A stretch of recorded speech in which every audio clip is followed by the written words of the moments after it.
आकर कहा, मैं इतने लंबे समय तक जीवित रही हूं और यह पहली बार है जब मैंने इतना स्वादिष्ट कुछ चखा है। यह स्वादिष्ट होने से कहीं अधिक है, गुरु गोविंद ने भी चिल्लाया। इस भुने हुए मांस के चमत्कारी प्रभाव वास्तव में एक सर्वोच्च खजाना है जिसे मैंने पहले कभी नहीं देखा है। गुरुजी, क्या यह भुना हुआ मांस आपकी चोटों में मदद करेगा? विनीत ने यह सुनकर आनंद फानन में पूछा। न केवल यह मदद करेगा बल्कि यह बहुत मदद करेगा। गुरु गोविंद ने सिर हिलाया और कहा, अगर मेरे पास कई 100 किलो यह भुना हुआ मांस होता तो मेरी चोटें 3 महीने के भीतर पूरी तरह से ठीक हो सकती थीं। लेकिन दुर्भाग्य से ऐसा खजाना प्राप्त करना शायद आसान नहीं है। गुरुजी, मेरे पास यहाँ 1000 किलो भुना हुआ मांस है जो आपकी उपचार आवश्यकताओं के लिए पर्याप्त है। गुरु गोविंद के शब्दों को सुनकर विनीत बहुत खुश हुआ। उसने जल्दी से एक स्थानिक अंगूठी निकाली और उसे गुरु गोविंद को दे दी। 1000 किलो भुना हुआ मांस? गुरु गोविंद यह सुनकर अचंभित रह गए। उन्होंने विनीत की ओर अविश्वास से देखा और पूछा, तुम्हें इतना सारा भुना हुआ मांस कहां से मिला? मैंने यह सब विराट भाई से खरीदा है, विनीत ने सच्चाई से जवाब दिया। वह तुम्हें इतनी बड़ी मात्रा में ऐसा चमत्कारी खजाना कैसे बेच सकता है? यह सुनकर गुरु गोविंद के चेहरे पर अविश्वास की झलक दिखाई दी। इस भुने हुए मांस का न केवल चोटों के इलाज पर चमत्कारी प्रभाव था बल्कि योद्धा की साधना के लिए अकल्पनीय लाभ भी थे। अगर उसके पास यह भुना हुआ मांस पर्याप्त मात्रा में होता तो शायद उसके लिए थोड़े समय में अर्ध अमरलोक में प्रवेश करना असंभव नहीं होता। इस तरह का चमत्कारी संसाधन एक बार सामने आने पर शायद अनगिनत योद्धाओं को इसके लिए लड़ने के लिए आकर्षित करेगा, क्योंकि यह बस साधना के लिए एक सर्वोच्च खजाना था। खैर, पहला, विराट भाई और छोटी बहन श्रुति का अच्छा रिश्ता है, और दूसरा, मुझे लगता है कि विराट भाई के पास इन चीजों की कमी नहीं है। विनीत ने एक पल के लिए सोचा और कहा, श्रुति, उस लड़के के साथ तुम्हारा क्या रिश्ता है? विनीत की बातें सुनकर संध्या अवाक रह गई और मुड़कर श्रुति से पूछा। यह सुनकर श्रुति शर्मा गई। गुरुजी, विराट बाबू और मैं केवल साधारण दोस्त हैं। इसके अलावा उन्होंने मेरी कई बार जान बचाई है। सच कहूं तो बड़ी बहन देविका और विराट बाबू का सबसे अच्छा रिश्ता है। मैंने विराट बाबू को यह कहते हुए सुना कि बड़ी बहन देविका ने एक बार उनकी जान बचाई थी। श्रुति ने जल्दी से समझाया। वह सफेद वस्त्र पहने विराट की काफी प्रशंसा करती थी। वास्तव में कोई भी कह सकता है कि उसने उसके लिए कुछ भावनाएं विकसित कर ली थीं, लेकिन दुर्भाग्य से सफेद वस्त्र पहने विराट ने उन भावनाओं का प्रतिदान नहीं किया। इसके अलावा विनीत के कारण सफेद वस्त्र पहने विराट ने कई बार जानबूझकर खुद को उससे दूर कर लिया था। श्रुति मूर्ख नहीं थी, वह स्वाभाविक रूप से सफेद वस्त्र पहने विराट के कार्यों के पीछे के इरादे को समझ गई थी। सफेद वस्त्र पहने विराट के कार्यों को देखने के बाद उसके लिए श्रुति की उभरती भावनाएं कम हो गईं। शायद वह इतने असाधारण व्यक्ति के योग्य नहीं थी। क्योंकि सफेद वस्त्र पहने विराट को उसमें कोई दिलचस्पी नहीं थी, इसलिए श्रुति नहीं चाहती थी कि दूसरे उनके रिश्ते को गलत समझें, अन्यथा इससे उसे ठेस भी पहुंच सकती थी। हालांकि सफेद वस्त्र पहने विराट को उसमें दिलचस्पी नहीं थी, फिर भी वे दोस्त थे। अगर वह सीमाओं को बनाए रखना नहीं जानती तो हो सकता है कि वे भविष्य में दोस्त भी न रह सकें। देविका, क्या चल रहा है? श्रुति की बातें सुनकर गुरु गोविंद मदद नहीं कर सके, लेकिन जिज्ञासा के साथ देविका से पूछ लिया। अगर श्रुति और विराट के बीच कोई अस्पष्ट संबंध होता तो यह समझ में आता। आखिरकार श्रुति बेहद खूबसूरत थी, जिसे श्रवण वर्षा विद्यापीठ की सबसे खूबसूरत महिला माना जाता था। पूरे पूर्वी नक्षत्र महाद्वीप में भी श्रुति की सुंदरता शीर्ष 10 में आती थी। युवा पीढ़ी की महिलाओं में श्रुति की सुंदरता रहस्यमयी कन्या महल की युवा स्वामिनी देवयानी के बाद दूसरे स्थान पर है। पूर्वी नक्षत्र महाद्वीप पर कई युवा योद्धा श्रुति की ओर आकर्षित हैं। अगर सफेद वस्त्र पहने विराट उसे पसंद करता तो यह आश्चर्य की बात नहीं होती। हालांकि देविका और सफेद वस्त्र पहने विराट के बीच ऐसी कोई बात कभी नहीं हो सकती थी। देविका की उपस्थिति हालांकि बदसूरत नहीं है, केवल औसत है। इसके अलावा वह अपनी उम्र से काफी बड़ी दिखती है। सफेद वस्त्र पहने विराट जैसा अद्वितीय प्रतिभाशाली देविका जैसी महिला के लिए कभी भी भावनाएं विकसित नहीं करेगा। गुरुजी, बात ऐसी है। गुरु गोविंद की पूछताछ सुनकर देविका ने जल्दी से घटनाओं को सुनाया। वास्तव में मैंने उसे सच में नहीं बचाया, मैंने बस उसके लिए नक्श के हमले को रोक दिया। अंत में यह स्वयं विराट बाबू ही थे जिन्होंने नक्श को भगा दिया। देविका ने निष्कर्ष निकाला। इससे ऐसा लगता है कि यह विराट बाबू वास्तव में बड़ी वफादारी और धार्मिकता वाला व्यक्ति है। देविका की बात सुनने के बाद गुरु गोविंद ने सिर हिलाया। इस संबंध में विराट भाई वास्तव में महान सत्यनिष्ठा और बताई। यह सुनकर गुरु गोविंद उसे एक बार फिर देखे बिना नहीं रह सके। उन्होंने अपने शिष्य को शायद ही कभी किसी योद्धा की इतनी अधिक प्रशंसा करते देखा था। ऐसा लगता था कि विराट नाम के इस युवक में वास्तव में असाधारण गुण थे, जिसने विनीत, श्रुति और देविका की सर्वसम्मत स्वीकृति प्राप्त कर ली थी। संध्या ने अपनी आंखों में एक विचारशील भाव लाते हुए कहा, आप लोगों ने जो कुछ भी बताया है उसके अनुसार यह विराट सच में कोई साधारण व्यक्ति नहीं है। उसके पास निश्चित रूप से कई आश्चर्यजनक रहस्य छिपे हैं। इस तरह का चमत्कारी बुना हुआ दिव्य मांस एक ऐसा संसाधन है जो शायद सप्तखड्ग अमर भवन के पास भी नहीं होगा। उसके छिपे हुए रहस्य शायद सप्तखड्ग अमर भवन के अवसरों से कम नहीं है। अगर हमारा श्रवण वर्षा विद्यापीठ इस अवसर का लाभ उठा ले तो हमारी ताकत में एक बहुत बड़ी छलांग आ सकती है। संध्या की बातें सुनकर विनीत और श्रुति के चेहरे के भाव थोड़े बदल गए। संध्या की बातों से वे विराट के प्रति उसके तीव्र लालच को महसूस कर सकते थे। विराट ने उनकी जान बचाई थी। अगर उनका श्रवण वर्षा विद्यापीठ विराट के खजाने और अवसरों के लालच में उसे नुकसान पहुंचाता है तो यह उसके साथ विश्वासघात होगा। विनीत ने तुरंत कहा, वास्तव में युवा गुरु विराट का रहस्य आश्चर्यजनक है, इसलिए उनकी सुरक्षा सुनिश्चित करने के लिए इस भुने हुए दिव्य मांस के रहस्य को हमारे श्रवण वर्षा विद्यापीठ द्वारा पूरी तरह से गुप्त रखा जाना चाहिए। इसे किसी भी कीमत पर बाहर नहीं जाने देना चाहिए और हमें युवा गुरु विराट के विश्वास को नहीं तोड़ना चाहिए। इस समय गुरु गोविंद ने सिर हिलाया और कहा, इसके अलावा हमारे श्रवण वर्षा विद्यापीठ में सभी को युवा गुरु विराट के साथ सम्मान से पेश आना चाहिए और उनकी उपेक्षा नहीं करनी चाहिए। युवा गुरु विराट के साथ अच्छे संबंध बनाए रखना हमारे श्रवण वर्षा विद्यापीठ के लिए बहुत महत्व रखता है। बोलते हुए गुरु गोविंद ने विशेष रूप से संध्या की ओर देखा। वे सभी बुद्धिमान लोग थे। वे एक दूसरे के शब्दों से उनके विचारों को स्पष्ट रूप से समझ सकते थे। गुरु गोविंद भी स्वाभाविक रूप से समझ गए थे कि संध्या के मन में विराट के प्रति छिपे हुए स्वार्थ थे। उनके शब्द संध्या के लिए एक याद दिलाने वाले थे, या यूं कहें कि एक चेतावनी थे कि वह कोई भी जल्दबाजी भरा कदम न उठाए।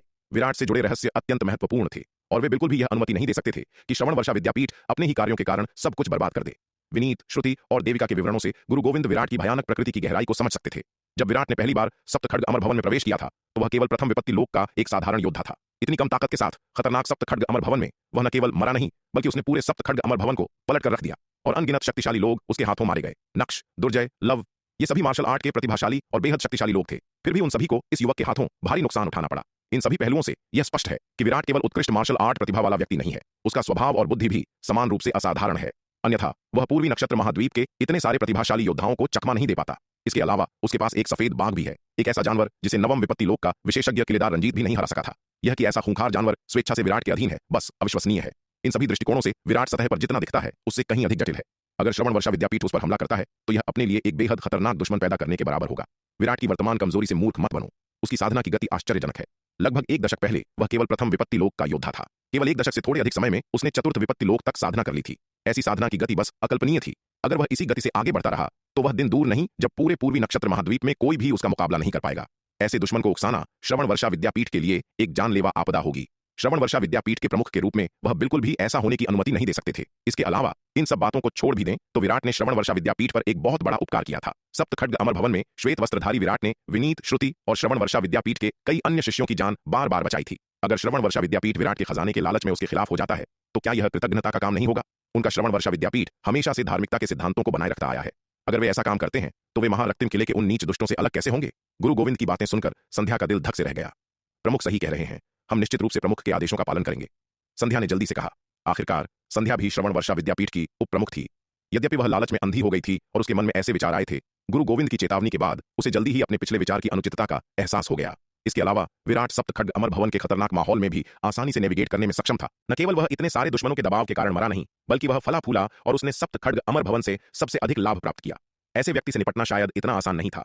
अगर वे सावधान नहीं रहे तो श्रवण वर्षा विद्यापीठ को न केवल कोई लाभ नहीं मिलेगा बल्कि वे अपनी विद्यापीठ के लिए एक बेहद शक्तिशाली दुश्मन भी पैदा कर लेंगे। यह सोचकर संध्या के पसीने छूट गए। गुरु गोविंद और संध्या की बातें सुनकर विनीत और श्रुति ने गुप्त रूप से राहत की सांस ली।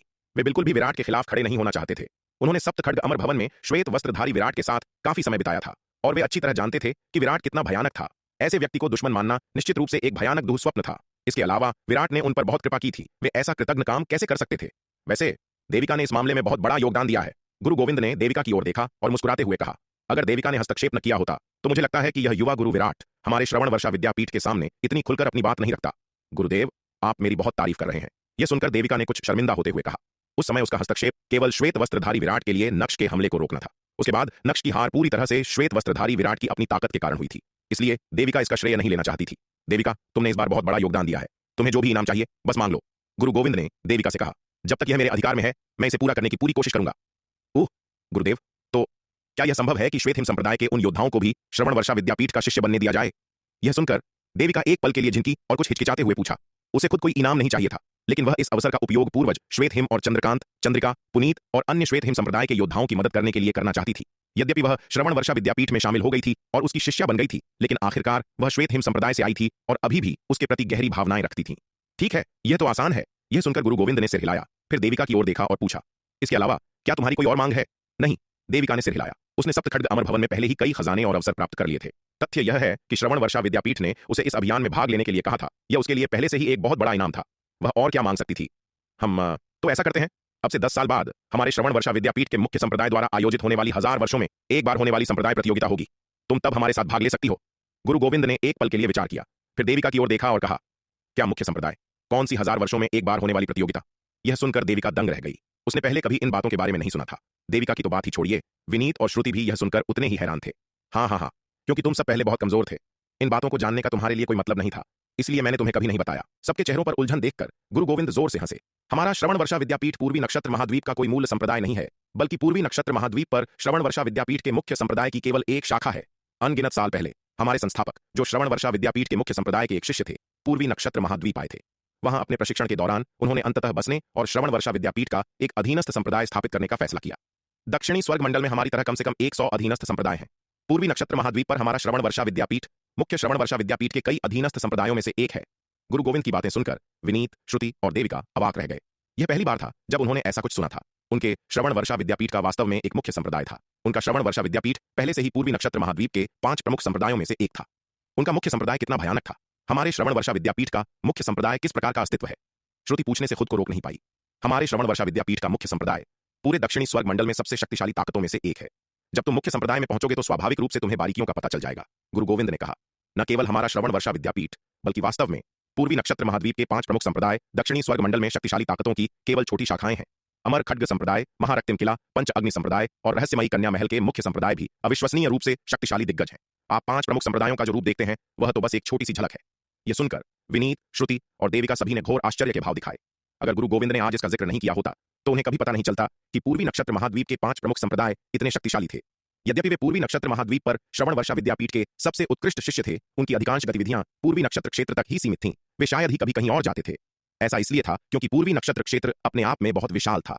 5 प्रमुख संप्रदायों के कई शिष्यों ने और यहां तक कि पूरे पूर्वी नक्षत्र महाद्वीप के लोगों ने भी शायद ही कभी इसकी पूरी यात्रा की हो। निचले स्तर के योद्धाओं के लिए पूर्वी नक्षत्र महाद्वीप का क्षेत्र भी बहुत विशाल था। पर्याप्त ताकत के बिना पूरे महाद्वीप की यात्रा करने के लिए जीवन भर का प्रयास भी अपर्याप्त होगा। विनीत, श्रुति और देविका पूर्वी नक्षत्र महाद्वीप पर मार्शल आर्ट के प्रतिभाशाली होने के बावजूद कभी पूर्वी नक्षत्र क्षेत्र से बाहर नहीं गए थे। दक्षिणी स्वर्ग मंडल के मध्य महाद्वीप दक्षिणी स्वर्ग महाद्वीप के रूप में वे वहां कभी नहीं गए थे। गुरु गोविंद और संध्या ने उन्हें चेतावनी दी थी कि दक्षिणी स्वर्ग महाद्वीप छिपे हुए उस्तादों से भरा है और पर्याप्त ताकत के बिना वहां जाना बेहद खतरनाक होगा। गुरुदेव, यह 1000 वर्षों में एक बार होने वाली संप्रदाय प्रतियोगिता आखिर क्या है? काफी देर तक सदमे में रहने के बाद देविका को होश आया और वह गुरु गोविंद से पूछे बिना नहीं रह सकी। हमारे श्रवण वर्षा विद्यापीठ का मुख्य संप्रदाय हर 1000 साल में एक संप्रदाय प्रतियोगिता आयोजित करता है। प्रतियोगिता के दौरान सभी अधीनस्थ संप्रदाय भाग लेने के लिए लोगों को भेजते हैं। यदि कोई प्रतियोगिता में असाधारण रूप से अच्छा प्रदर्शन करता है तो उसे मुख्य संप्रदाय में प्रवेश करने और शिष्य बनने का अवसर मिलता है। यह संप्रदाय प्रतियोगिता मुख्य संप्रदाय के लिए शिष्यों की भर्ती करने का एक तरीका भी है। यह केवल अधीनस्थ संप्रदायों के शिष्य ही नहीं है जो भाग ले सकते हैं, अन्य ताकतों के योद्धा या स्वतंत्र साधक भी भाग लेने का अवसर रखते हैं। जब तक वे संप्रदाय प्रतियोगिता में खुद को साबित कर सकते हैं, उन सभी के पास मुख्य संप्रदाय का एक औपचारिक शिष्य बनने का मौका है, गुरु गोविंद ने समझाया। प्रमुख, क्या आप मुख्य संप्रदाय के शिष्य बने थे? श्रुति उत्सुकता से पूछे बिना नहीं रह सकी। नहीं। यह सुनकर गुरु गोविंद ने सिर हिलाया और एक व्यंग्यात्मक मुस्कान के साथ कहा, पिछली संप्रदाय प्रतियोगिताओं में पूर्वी नक्षत्र महाद्वीप पर श्रवण वर्षा विद्यापीठ से केवल तुम्हारे गुरु और मैंने भाग लिया था, लेकिन हमारी ताकत के बावजूद हम पहला दौर भी पार नहीं कर पाए और बाहर हो गए। जिन भी संप्रदाय प्रतियोगिताओं में मैंने भाग लिया है उनमें मेरा सर्वश्रेष्ठ परिणाम मुश्किल से दूसरे दौर तक पहुंचना था। क्या यहां तक कि गुरुदेव और चाचा गुरु संध्या भी मुख्य संप्रदाय के शिष्य नहीं बन पाए? यह सुनकर विनीत ने घोर आश्चर्य से पूछा। गुरु गोविंद और संध्या पूरे पूर्वी नक्षत्र महाद्वीप के शीर्ष विशेषज्ञों में से थे। विशेष रूप से गुरु गोविंद पूरे महाद्वीप में ताकत के मामले में निश्चित रूप से शीर्ष 5 में थे। यह बस अविश्वसनीय था कि गुरु गोविंद जैसा शक्तिशाली व्यक्ति भी श्रवण वर्षा विद्यापीठ के मुख्य संप्रदाय का शिष्य नहीं बन सका। एक शीर्ष संप्रदाय का शिष्य बनना कहना आसान है, लेकिन करना मुश्किल। गुरु गोविंद ने उसकी ओर देखा और कहा, यह मत सोचो कि सिर्फ इसलिए कि हम पूर्वी नक्षत्र महाद्वीप में एक शीर्ष शक्ति माने जाते हैं हम कुछ खास हैं। पूरे दक्षिणी स्वर्ग मंडल में हमारा पूर्वी नक्षत्र महाद्वीप बस एक छोटा सा कोना है। दक्षिणी स्वर्ग मंडल में हमारे पूर्वी नक्षत्र महाद्वीप जैसी अनगिनत जगहें हैं। इसके अलावा दक्षिणी स्वर्ग मंडल का असली केंद्र दक्षिणी स्वर्ग महाद्वीप ही है। वहीं असली शक्तिशाली लोग इकट्ठा होते हैं और प्रतिभाएं उभरती हैं। हम नवम विपत्ति लोक के योद्धा दक्षिणी स्वर्ग महाद्वीप में थोड़ी बड़ी चींटियों से ज्यादा कुछ नहीं है। गुरु गोविंद की बातें सुनकर सब फिर चुप हो गए। अगर गुरु गोविंद और संध्या जैसे नवम विपत्ति लोक के विशेषज्ञ केवल थोड़ी बड़ी चींटियां थे तो वे क्या थे? शायद चींटियों जितने भी बड़े नहीं। पूर्वी नक्षत्र महाद्वीप के ये तथाकथित मार्शल आर्ट के दिग्गज अगर पूरे दक्षिणी स्वर्ग मंडल के संदर्भ में रखे जाएं तो शायद एक मजाक ही होंगे। तुम्हें ज्यादा निराश होने की जरूरत नहीं है। अब जब तुम्हारे पास युवा गुरु विराट से प्राप्त भुना हुआ दिव्य मांस है तो तुम्हारी साधना में निश्चित रूप से तेजी से सुधार होगा। शायद तुम इस संप्रदाय प्रतियोगिता में भी अपनी पहचान बना सको। गुरु गोविंद ने शांत भीड़ की ओर देखा और मुस्कुराते हुए कहा। उन्होंने पहले उन्हें ये बातें इसलिए नहीं बताई थीं क्योंकि उन्हें डर था कि यह बहुत बड़ा झटका होगा और उनके आत्मविश्वास को गंभीर रूप से नुकसान पहुंचाएगा। जब वह पहली बार संप्रदाय प्रतियोगिता में भाग लेने के लिए दक्षिणी स्वर्ग महाद्वीप गए थे तो वे भी पूरी तरह से टूट गए थे और उस मनोवैज्ञानिक झटके से उबरने में उन्हें लंबा समय लगा था। आखिरकार मार्शल आर्ट के इन दिग्गजों को, जिन्हें पूर्वी नक्षत्र महाद्वीप पर ध्यान का केंद्र बने रहने की आदत थी, एक ही बार में ऐसा झटका सहना मुश्किल होगा। यह केवल इसलिए था क्योंकि विनीत, श्रुति, देविका और अन्य ने इस बार सप्त खड्ग अमर भवन में काफी अवसर प्राप्त किए थे और विराट से वे चमत्कारी भुने हुए दिव्य मांस भी प्राप्त किए थे। ये अविश्वसनीय रूप से कीमती साधना संसाधन कि उन्होंने उन्हें इसके बारे में बताया। इस भुने हुए मांस के साथ उनकी ताकत निस्संदेह 10 वर्षों के भीतर एक जबरदस्त वृद्धि देखेगी। तब तक वे शायद मुख्य संप्रदाय की संप्रदाय प्रतियोगिता में भाग लेने के योग्य भी हो सकते हैं।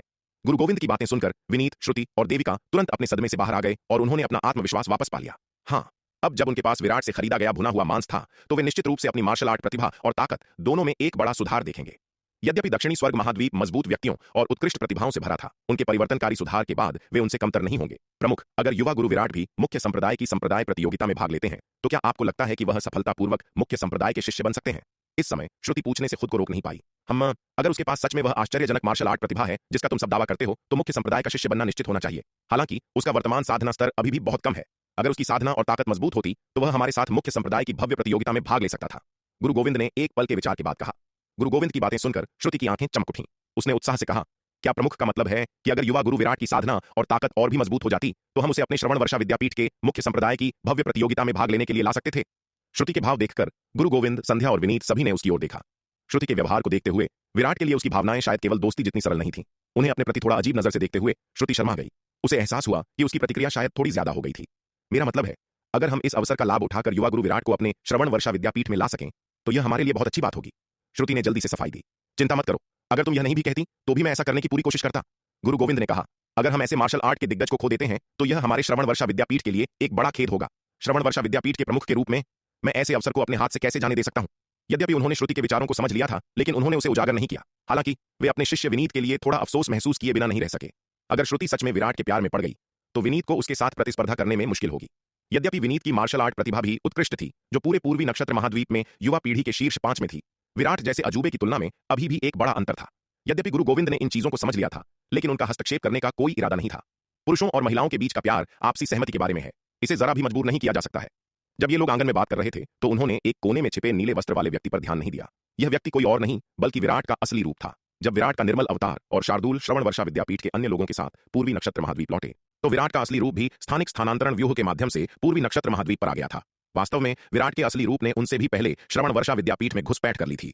विराट के असली रूप की क्षमताओं के साथ विद्यापीठ के भीतर कोई भी उसकी उपस्थिति का पता नहीं लगा सकता था। यहां तक कि गुरु गोविंद जैसा गुरु भी यह पता लगाने में विफल रहा कि ऐसा व्यक्ति पिछले कुछ समय से उनके आंगन में छिपा हुआ था।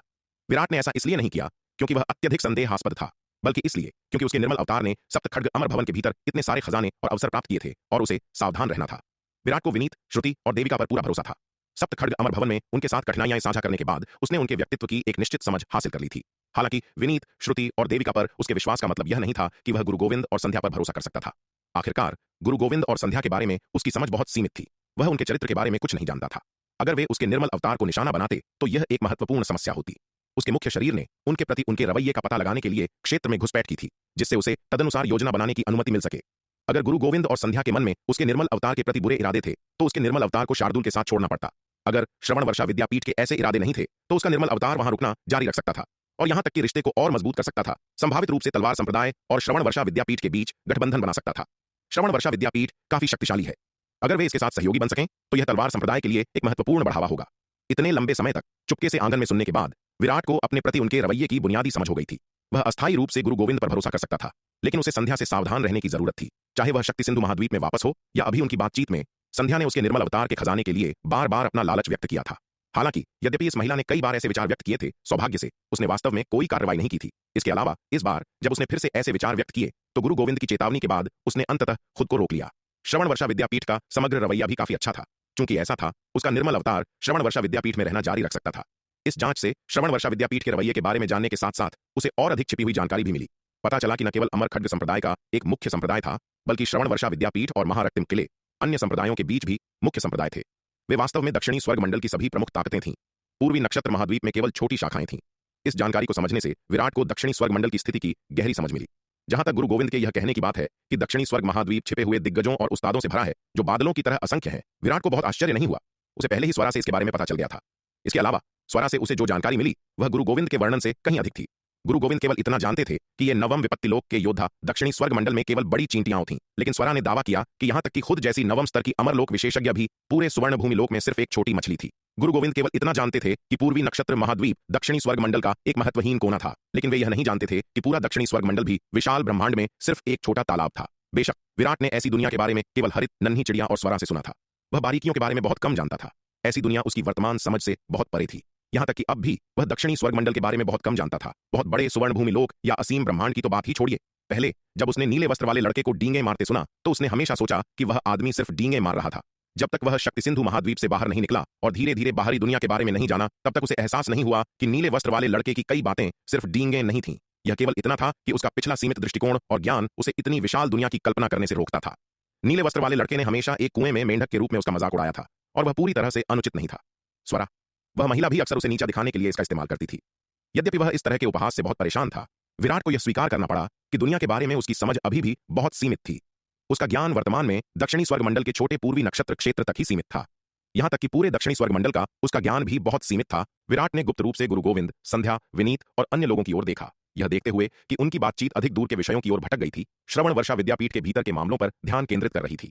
विराट को इन मामलों के बारे में जानने में कोई दिलचस्पी नहीं थी, इसलिए वह चुपचाप आंगन से निकल गया और अपने निर्मल अवतार के निवास पर चला गया। श्रवण वर्षा विद्यापीठ ने उसके निर्मल अवतार के साथ काफी अच्छा व्यवहार किया। उसे एक निजी पर्वत शिखर प्रदान किया। इस शिखर पर न केवल कई मंडप और टावर थे, जो सभी उत्कृष्ट रूप से सुंदर थे, बल्कि विद्यापीठ ने उसकी सेवा के लिए कई सुंदर दासियों की भी व्यवस्था की थी। विराट को शुरू में ये दासियां नहीं चाहिए थीं, लेकिन यह विचार करते हुए कि वह इस जगह से अपरिचित था और अगर उसे कुछ करने की आवश्यकता थी तो संदेशवाहकों की आवश्यकता थी, उसने अंततः उन्हें रख लिया। बेशक विराट ने केवल इन दासियों से आंगन की सफाई और व्यवस्था करवाई, उसने उन्हें अपनी दैनिक जरूरतों के लिए उपस्थित नहीं किया। उसकी अनुमति के बिना इन दासियों ने उसके निवास में कदम रखने की हिम्मत नहीं की।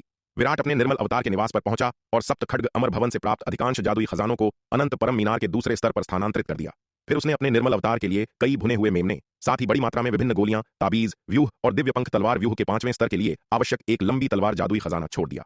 उसने अपने निर्मल अवतार के लिए पंचमकर संप्रदाय के शार्क राक्षसों और स्वर्ण मगर द्वीप के मगरमच्छ राक्षसों से बनाए गए 4 अष्टम विपत्ति लोक के पुतले और 5 सप्तम विपत्ति लोक के पुतले भी छोड़ दिए, जिन्हें उसने पहले मार दिया था। उसका मुख्य शरीर अपना अधिकांश समय शक्ति सिंधु महाद्वीप पर साधना करने में बिताता था, इसलिए ये पुतले उसके बहुत काम के नहीं थे। उसका स्वर्ण नाग अवतार वर्तमान में उसके तीनों शरीरों में सबसे मजबूत था, इसलिए ये सप्तम और अष्टम विपत्ति लोक के पुतले उसके बहुत काम के नहीं थे। निर्मल अवतार उसके तीनों शरीरों में सबसे कमजोर होने के कारण वह था जिसे वास्तव में इन सप्तम और अष्टम विपत्ति लोक के पुतलों की आवश्यकता थी। इन खजानों का आदान प्रदान करने के बाद विराट का असली रूप श्रवण वर्षा विद्यापीठ में नहीं रुका। वह जल्दी से निकल गया और विद्यापीठ के पास स्थित एक स्थानिक स्थानांतरण व्यूह के माध्यम से शक्ति सिंधु महाद्वीप लौट आया। विराट के वापस आते ही एल्डर वेद प्रकाश और एल्डर यशिनी उसके दरवाजे पर आए। युवा गुरु विराट, आपका अवतार इतने सालों से सप्त खड्ग अमर भवन में है, क्या आपको शिखा मिली? एल्डर वेद प्रकाश ने विराट की ओर देखते हुए पूछा। जब से उन्हें सप्त खड्ग अमर भवन के जाने का पता चला था, तब से वे और एल्डर यशिनी गहरी चिंता में थे। हालांकि वे विराट के साथ इसके बारे में पूछताछ करने का अवसर नहीं खोज पाए थे। आज आखिरकार यह सुनकर कि विराट शक्ति सिंधु महाद्वीप लौट आया है, वे तुरंत उसके पास आए। एल्डर वेद प्रकाश, एल्डर यशिनी, कृपया चिंता न करें, शिखा ठीक है। वह बस सप्त खड्ग अमर भवन की उत्तराधिकारी बन गई है और वे उसे अपने साथ ले गए हैं। विराट ने एल्डर वेद प्रकाश और एल्डर यशिनी से कहा, एक बार जब वह सप्त खड्ग अमर भवन का नियंत्रण ले लेगी तो वह स्वाभाविक रूप से वापस आ जाएगी, आपको चिंता करने की आवश्यकता नहीं है। फिर उसने एल्डर वेद प्रकाश और एल्डर यशिनी को बताया कि उसके निर्मल अवतार ने सप्त खड्ग अमर भवन में क्या देखा था। विराट का वृत्तांत सुनने के बाद एल्डर वेद प्रकाश और एल्डर यशिनी दोनों बहुत खुश हुए और चिंतित भी। सप्त खड्ग अमर भवन की विरासत, इसमें इतना बढ़िया क्या है? एल्डर यशिनी ने कहा, जब तक मेरी बच्ची सुरक्षित वापस आ सकती है, मैं चाहूंगी कि उसके पास सप्त खड्ग अमर भवन की विरासत न हो। अब शक्ति सिंधु महाद्वीप में शांति है और अंधकार दानव वंश का खतरा टल गया है। ताकत की उसकी खोज अब पहले जैसी जरूरी नहीं रही। अब वह केवल अपनी बेटी को सुरक्षित अपने पास वापस आते देखना चाहती है, न कि यह प्रार्थना करना कि उसे कोई अवसर या खजाना मिले या वह सप्त खड्ग अमर भवन की उत्तराधिकारी बने। विराट, क्या तुम्हें पता है कि सप्त खड्ग अमर भवन कहां गया है? एल्डर यशिनी ने विराट से पूछा। ओ, इस कनिष्ठ को भी नहीं पता, विराट ने लाचारी से कहा। उसे कैसे पता होगा कि सप्त खड्ग अमर भवन कहां गया था?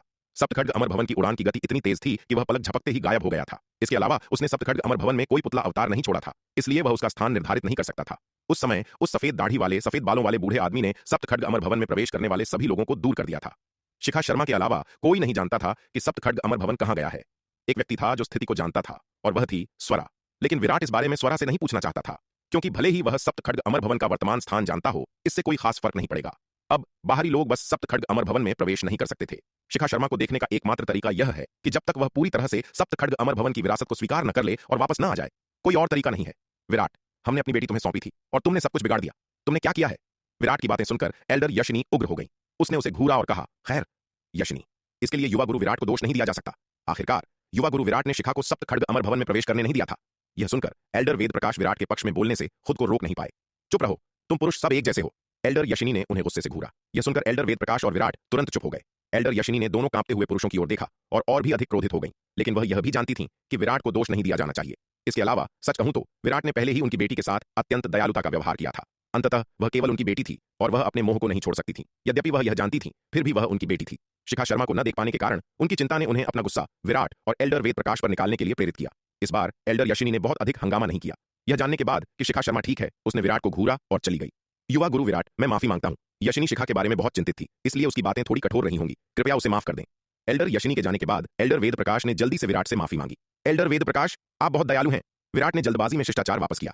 संक्षेप में, शिखा की अच्छी देखभाल न करना मेरी गलती थी। यह समझ में आता है कि एल्डर यशिनी क्रोधित थीं। एल्डर वेद प्रकाश और एल्डर यशिनी दोनों उसके पिता सूर्यवीर के अच्छे दोस्त थे। इस तरह के रिश्ते के साथ विराट उनके सामने धृष्ट होने की हिम्मत नहीं करता था। शिखा शर्मा की स्थिति स्पष्ट करने के बाद एल्डर वेद प्रकाश ने जाने से पहले विराट के साथ शिष्टाचार का आदान प्रदान किया। उन्हें थोड़ी चिंता थी कि अगर वह विराट के साथ बहुत देर तक रुके तो एल्डर यशिनी अपना गुस्सा फिर से उन पर निकालेंगी। जब तक उन्हें पता था कि शिखा शर्मा ठीक है, उन्हें राहत थी। एल्डर वेद प्रकाश और एल्डर यशिनी के जाने के बाद विराट ने उन विभिन्न खजानों का जायजा लेना शुरू किया जो उसके निर्मल अवतार ने सप्त खड्ग अमर भवन में प्राप्त किए थे। उसके निर्मल अवतार ने श्रवण वर्षा विद्यापीठ में रहते हुए इन खजानों को बाहर निकालने की हिम्मत नहीं की। आखिरकार परम रहस्य नीलम कवच एक शीर्ष श्रेणी का अमर दिव्य अस्त्र था। इसका मूल्य असाधारण था। अगर दूसरों को पता चलता कि उसके पास ऐसा खजाना है तो यह अनगिनत लालची आंखों को आकर्षित करने की संभावना है। यहां तक कि गुरु गोविंद भी यह जानकर कि उसके पास ऐसा खजाना है, शायद इस तरह के प्रलोभन का विरोध करने में सक्षम न होते।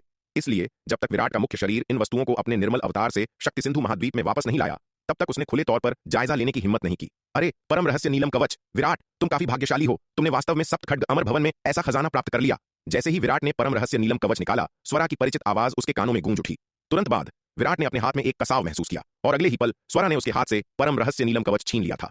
यह देखकर विराट अवाक रह गया। यद्यपि वह जानता था कि अपने स्वयं के भवन में इन खजानों की सूची बनाने पर स्वरा का ध्यान जाना तय था और उसका इरादा उसे छिपाने का नहीं था, लेकिन यह महिला उसके हाथ से चीजें छीनकर अविश्वसनीय रूप से दृष्ट हो रही थी। सीनियर स्वरा, आप भी इस परम रहस्य नीलम कवच को पहचानती हैं? विराट ने उत्सुकता से पूछा, स्वरा को कवच के साथ खेलते हुए देखकर। बेशक मैं इसे पहचानती हूं, स्वरा ने सिर हिलाया और कहा, यह परम रहस्य नीलम कवच सप्त खड्ग अमर का अपनी चरम शक्ति तक पहुंचने से पहले एक प्रसिद्ध खजाना था। इस खजाने के साथ वह कई बार मौत के मुंह से बचे थे। उस समय यह खजाना दक्षिणी स्वर्ग मंडल में काफी प्रसिद्ध माना जाता था। हालांकि सप्त खड्ग अमर के अमरलोक के 9वें स्तर तक पहुंचने के बाद यह खजाना उनके लिए बहुत काम का नहीं रहा। मुझे उम्मीद नहीं थी कि यह खजाना तुम्हारे हाथों में आ जाएगा। ऐसा लगता है कि तुमने सप्त खड्ग अमर भवन में काफी भाग्यशाली रहे हो। सीनियर, आप सप्त खड्ग अमर को काफी अच्छी तरह से जानती हैं, क्या आप और सप्त खड्ग अमर उस समय साथी थे? स्वरा की बातें सुनकर विराट उत्सुकता से पूछे बिना नहीं रह सका। तुम बेवकूफ, तुम क्या बकवास कर रहे हो? यह सुनकर स्वरा का चेहरा सख्त हो गया और वह विराट के सिर पर एक थप्पड़ मारे बिना नहीं रह सकी और गुस्से में कहा, उस समय मैं केवल सप्त खड्ग अमर की एक दोस्त थी, ऐसा व्यक्ति जिसके साथ मैं अच्छी तरह से घुल मिल गई थी। तुम क्या सोच रहे हो? वह आदमी बिना किसी संप्रदाय का था, एक स्वतंत्र साधक। वह अक्सर हमारे अमर खड्ग संप्रदाय का दौरा करता था और समय के साथ वह वहां के योद्धाओं से काफी परिचित हो गया। मैं अकेली नहीं हूं जो उसके कामों के बारे में जानती हूं। अमर खड्ग संप्रदाय में हर कोई उसके बारे में जानता है। सीनियर, अगर मैं गलत भी हूं तो भी आपको मुझे इतनी जोर से मारने की जरूरत नहीं थी। विराट ने दर्द में अपना सिर पकड़ लिया। मैंने आपके किसी भी रहस्य का पता नहीं लगाया, क्या आपको मुझे चुप कराने के लिए मुझे मारना पड़ा? इस महिला के वार असामान्य रूप से भारी थे। सिर पर उस थप्पड़ ने उसके पूरे सिर को लगभग चकनाचूर कर दिया। सौभाग्य से उसका शरीर, जिसे नियमित रूप से तलवार संकल्प अभ्यास व्यूह द्वारा कठोर किया गया था, औसत योद्धा की तुलना में कहीं अधिक मजबूत था, अन्यथा उस महिला के सिर पर एक थप्पड़ से उसे अपनी जान गंवानी पड़ती। विराट की बातें सुनकर स्वरा का चेहरा लाल हो गया। उसे भी एहसास हुआ कि वह वाकई कुछ ज्यादा ही आगे बढ़ गई थी। यद्यपि उसने अपनी अमर शक्ति का उपयोग नहीं किया था, लेकिन केवल उसकी शारीरिक शक्ति ही विराट के सहन करने की क्षमता से परे थी, जो केवल एक अर्धचरण महाविपत्ति लोक का योद्धा था। हम्फ, तुम्हें बकवास करने के लिए किसने कहा? स्वरा ने नाक भौं सिकोड़ी। भले ही उसे अपनी गलती का एहसास हो गया हो, लेकिन उसके लिए इसे स्वीकार करना असंभव था। यह सुनकर विराट ने आगे बोलने और उसे उकसाने की हिम्मत नहीं की। यह महिला कुछ लापरवाह थी। अगर उसने सच में उसे क्रोधित कर दिया और उसने गुस्से में आकर उसे मार डाला, तो उसके पास खुद को दोष देने के अलावा कोई नहीं होगा। विराट, तुम कुछ कह क्यों नहीं रहे हो? विराट को चुप देखकर स्वरा ने उसे घूरा और पूछा, सीनियर, आप मुझसे क्या कहलवाना चाहती हैं? विराट ने लाचारी से कहा, अगर मैं कुछ गलत कहता हूं और आप मुझ पर हमला करती हैं तो शायद मैं जीवित रहने के लिए इतना भाग्यशाली ना हूं। हम्फ, जब तक तुम बकवास नहीं करते तुम्हें कौन मारेगा? स्वरा ने ठंडे स्वर में कहा। वह रुकी, परम रहस्य नीलम कवच को वापस विराट की ओर उछाला और पूछा, विराट, इस परम रहस्य नीलम कवच के अलावा क्या तुम्हें कुछ और अच्छा मिला है? विराट ने अपना हाथ हिलाया और वे सभी खजाने निकाल लिए जो उसने अपने निर्मल अवतार से प्राप्त किए थे। मेरे अवतार ने सप्त खड्ग अमर भवन से जो कुछ भी प्राप्त किया है वह सब यहां है, विराट ने कहा। उसे डर नहीं था कि स्वरा उसके धन के लालच में आ जाएगी और उसके खजाने के लिए उसे मारने की कोशिश करेगी। पूरा सप्त खड्ग अमर भवन उसके सामने था और स्वरा ने उसे छुआ तक नहीं था। वह उसके खजाने की इतनी छोटी सी रकम का लालच क्यों करेगी? इस संबंध में विराट को उस पर भरोसा था। वाह विराट, ऐसा लगता है कि तुमने सप्त खड्ग अमर भवन में काफी अच्छा भाग्य प्राप्त किया है, इतनी सारी अद्भुत चीजें हासिल की हैं। स्वरा ने विराट द्वारा निकाली गई वस्तुओं पर एक नजर डाली और आश्चर्यचकित हुए बिना नहीं रह सकी। यहां स्वर्ण काया अष्टादश संस्कार भी है। उसने वस्तुओं में से एक स्क्रॉल उठाया, उसे खोला और उसकी सुंदर आंखें आश्चर्य से चौड़ी हो गईं। सीनियर को स्वर्ण काया अष्टादश संस्कार के बारे में भी पता है? विराट अवाक रह गया और उसने उत्सुकता से पूछा, बेशक मुझे पता है। उस सप्त खड्ग अमर ने उस समय इस परम तकनीक का काफी दिखावा किया था। वह इसे मुझे भी देना चाहता था, लेकिन मैंने मना कर दिया। स्वरा ने उसकी ओर देखते हुए कहा, आपने इसे क्यों नहीं लिया सीनियर? विराट ने उत्सुकता से पूछा, क्या आपने इस परम तकनीक को नीची नजर से देखा? नहीं, ऐसी बात नहीं है। स्वरा ने सिर हिलाया और कहा, सच कहूं तो यह स्वर्ण काया अष्टादश संस्कार तकनीक कड़ाई से कहा जाए तो उस सप्त खड्ग अमर की हस्ताक्षर सप्त परम खड्ग विद्या से भी अधिक उल्लेखनीय है। यह उसके पास सबसे अच्छी चीज है। यद्यपि यह परम तकनीक केवल एक अंश है, फिर भी यह सामान्य परम तकनीकों की तुलना में अतुलनीय है। यहां तक कि हमारे अमर खड्ग संप्रदाय में भी बहुत कम मार्शल आर्ट हैं जो इस परम तकनीक की तुलना कर सकते हैं। तो फिर आपने इसे क्यों नहीं लिया सीनियर? विराट ने और भी हैरान होकर पूछा। मैं बिना किसी कारण के इतनी कीमती चीज कैसे स्वीकार कर सकती हूं? स्वरा ने उसे घूरा और कहा, मेरे पास उसके साथ विनिमय करने के लिए समान मूल्य की कोई चीज नहीं है। बेशक यह केवल एक कारण था। एक और महत्वपूर्ण कारण यह था कि एक महिला के रूप में उसे शरीर शोधन से संबंधित मार्शल आर्ट विशेष रूप से पसंद नहीं थे। यद्यपि उसने उस समय सप्त खड्ग अमर के स्वर्ण काया अष्टादश संस्कार तकनीक के उपहार को स्वीकार नहीं किया था, उसने उस पर एक नजर डाली थी और जानती थी कि इसकी साधना करना कितना मुश्किल था। इसके अलावा उसे लगा कि खुद जैसी महिला के लिए अपने शरीर को इतना कठोर बनाने के लिए प्रशिक्षित करना व्यर्थ है। स्वरा की बातें सुनकर विराट फिर से मन ही मन बड़बड़ाए बिना नहीं रह सका। इस महिला में वह अदृश्य तकनीक स्वीकार करने की हिम्मत कैसे हुई जो उसने उसे सिखाई थी? बेशक विराट ने केवल मन ही मन बड़बड़ाने की हिम्मत की और इसे जोर से कहने की हिम्मत नहीं की, अन्यथा अगर स्वरा यह सुन लेती तो वह शायद इतनी क्रोधित हो जाती कि उसे चुप कराने के लिए उसे मार डालती। सीनियर, उस समय सप्त खड्ग अमर वास्तव में आपके लिए बहुत अच्छा था। विराट ने स्वरा की ओर देखा और मुस्कुराते हुए कहा। हालांकि स्वरा की कातिलाना नजर देखकर वह अचानक रुक गया। यद्यपि स्वरा इसे स्वीकार नहीं करेगी, उसे हमेशा लगा कि स्वरा और सप्त खड्ग अमर के बीच का रिश्ता निश्चित रूप से सिर्फ सामान्य दोस्तों से ज्यादा था। अगर वे सिर्फ सामान्य दोस्त थे तो वह इतनी अच्छी चीजें क्यों बांटता रहेगा? अगर आप यूं ही किसी दोस्त से मिलते हैं और उन्हें अपनी सारी अच्छी चीजें दे देते हैं तो भले ही आपके पास बहुत सारे खजाने हों, यह उन सभी को देने के लिए पर्याप्त नहीं होगा। अरे तुम्हारा अवतार, चूंकि तुमने इतनी अच्छी चीजें हासिल कर ली हैं तो तुम सप्तखड्ग अमर भवन के उत्तराधिकारी क्यों नहीं बने? यह सच में अजीब है। स्वरा थोड़ी देर के लिए अपने हाथ में स्वर्ण काया अष्टादश संस्कार के स्क्रॉल के साथ खेली, फिर विराट की ओर मुड़ी और कुछ उत्सुकता से पूछा, इस बच्चे ने स्वर्ण काया अष्टादश संस्कार जैसी सर्वोच्च तकनीक भी प्राप्त कर ली है, तो वह सप्तखड्ग अमर भवन का उत्तराधिकारी क्यों नहीं बना? यह सच में अजीब है। तार्किक रूप से कहा जाए तो सप्तखड्ग अमर भवन में इस बच्चे के अनुभवों को देखते हुए सप्तखड्ग अमर भवन का उत्तराधिकारी बनना एक निश्चितता होनी चाहिए। बात यह है कि विराट ने यह सुना और फिर संक्षेप में स्थिति स्पष्ट की। ओह, तो तुमने जानबूझकर अपनी छोटी प्रेमिका को यह अवसर दिया? विराट का स्पष्टीकरण सुनने के बाद स्वरा के चेहरे पर एक एहसास का भाव दिखाई दिया। मुझे उम्मीद नहीं थी कि तुम प्यार में इतने पागल होगे। स्वरा ने विराट की ओर देखा और कहा, हालांकि उसे खुद अपने शब्दों में ईर्ष्या के सूक्ष्म संकेत का एहसास नहीं हुआ। सीनियर बहुत दयालु हैं। विराट अजीब तरह से मुस्कुराया। वैसे सीनियर, क्या आप जानती हैं कि सप्तखड्ग अमर भवन अब कहां है? विराट ने स्वरा से पूछा, एल्डर वेद प्रकाश और एल्डर यशिनी की पहले की यात्रा को याद करते हुए। यह पूर्व की ओर तुम्हारे शक्ति सिंधु महाद्वीप की ओर उड़ गया। हालांकि इसका वर्तमान स्थान तुम्हारे शक्ति सिंधु महाद्वीप से बहुत दूर नहीं है। एक नवम विपत्ति लोक के योद्धा की विशिष्ट उड़ान गति से वहां पहुंचने में लगभग 2 या 3 साल लगने चाहिए। स्वरा ने कहा, मुझे सूचित करने के लिए धन्यवाद सीनियर।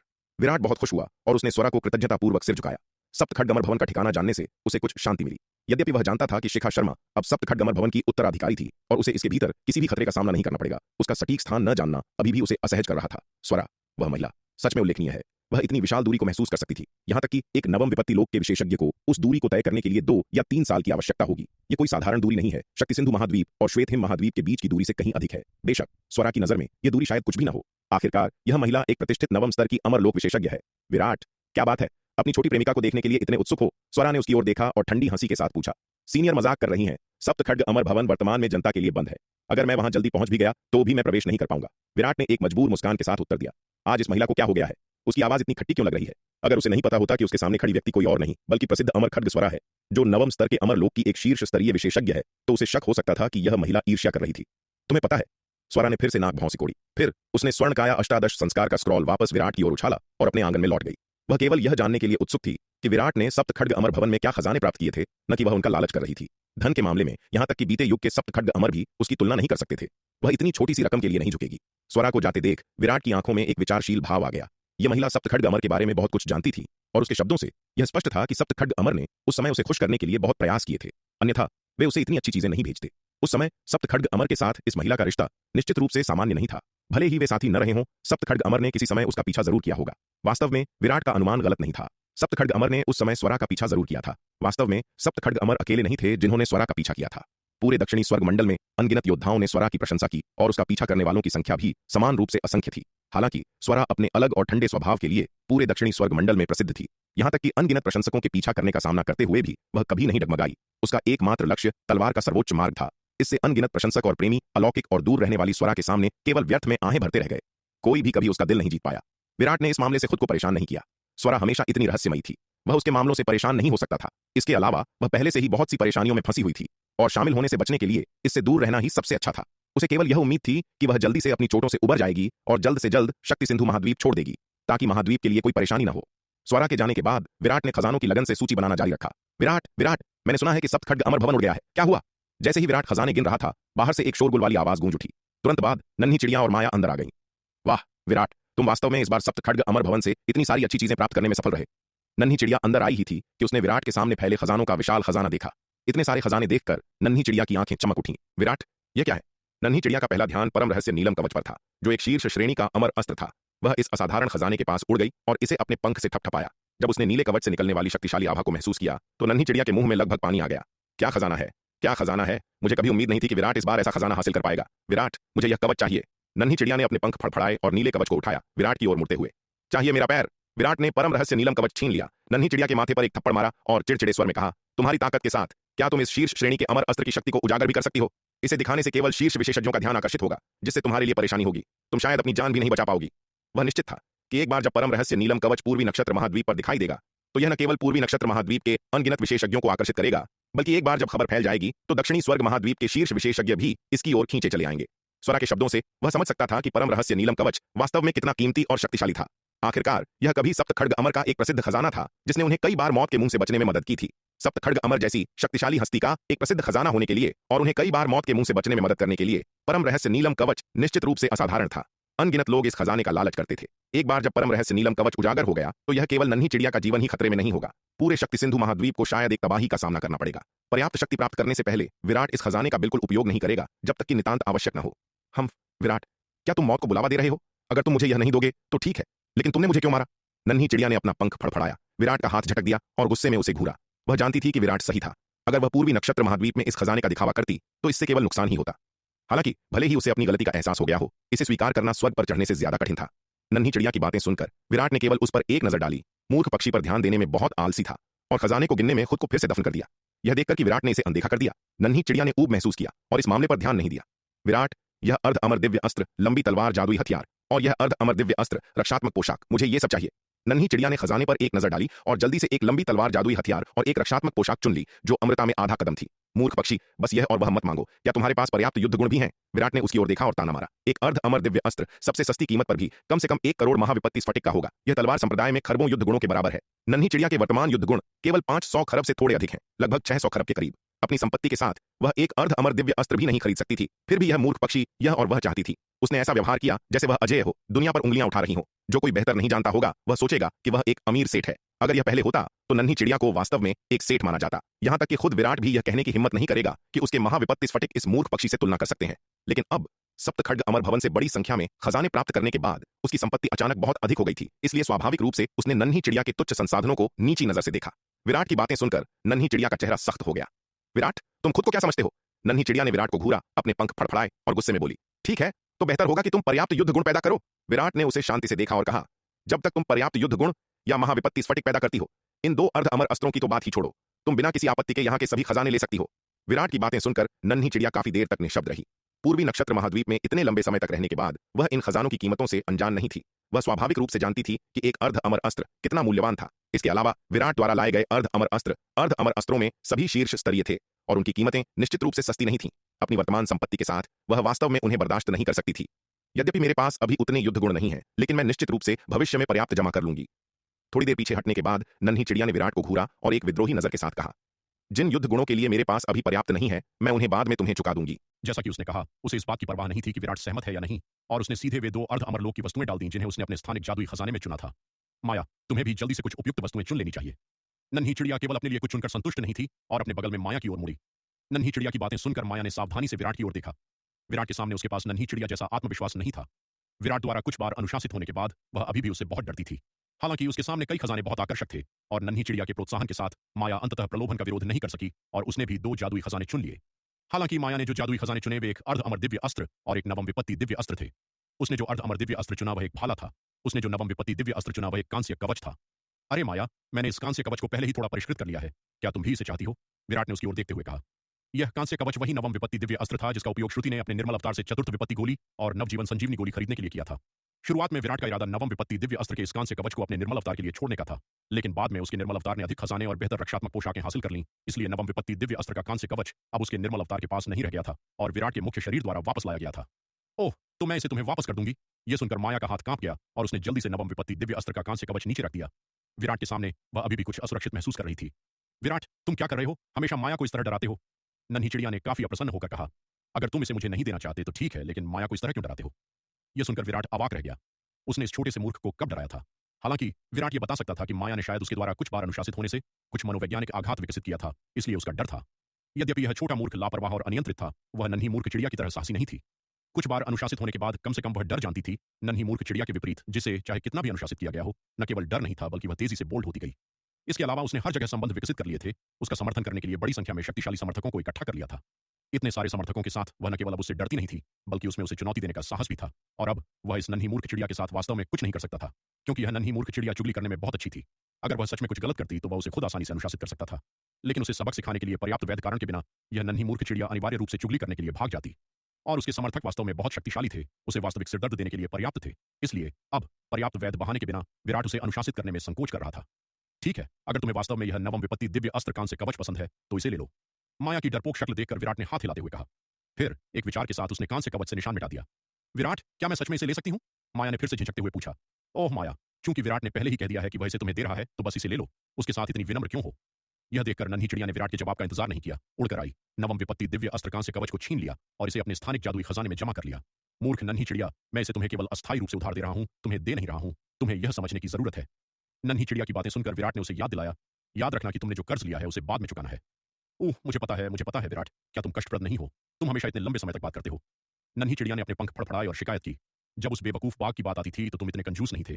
जब अच्छी चीजों की बात आती थी तो तुम्हें केवल वह बेवकूफ बाघ याद रहता था और तुमने उस बेवकूफ बाघ से कभी कोई युद्ध गुण नहीं मांगा। लेकिन जब मेरी बात आती है तो तुम बहुत कंजूस हो। विराट, तुम बहुत पक्षपाती हो। अरे अरे, जरा ठहरिए। अगर आप इस कहानी को पूरा बिना कट और दमदार आवाज में सुनना चाहते हैं तो अभी प्ले स्टोर पर जाए, मिनी एफएम ऐप डाउनलोड करें और कहानी की दुनिया में खो जाए, जहां हर एपिसोड में है सस्पेंस, रोमांच और पूरा मजा। अभी डाउनलोड करें और सुनने का मजा कई गुना बढ़ा दें। यह सब क्या हो रहा था? सप्तखड्ग अमर भवन को धीरे धीरे ऊपर उठते देख हर किसी के चेहरे पर घोर आश्चर्य के भाव उभर आए। उनके आश्चर्यचकित नजरों के सामने विशाल अमर भवन और ऊंचा होता गया और अंततः शक्ति सिंधु महाद्वीप के आकाश के पार पहुंच गया। अगले ही पल एक कान फोड़ देने वाली गर्जना के साथ पूरा अमर भवन एक रोशनी की किरण में बदल गया और एक अकल्पनीय गति से ब्रह्मांड की ओर उड़ गया।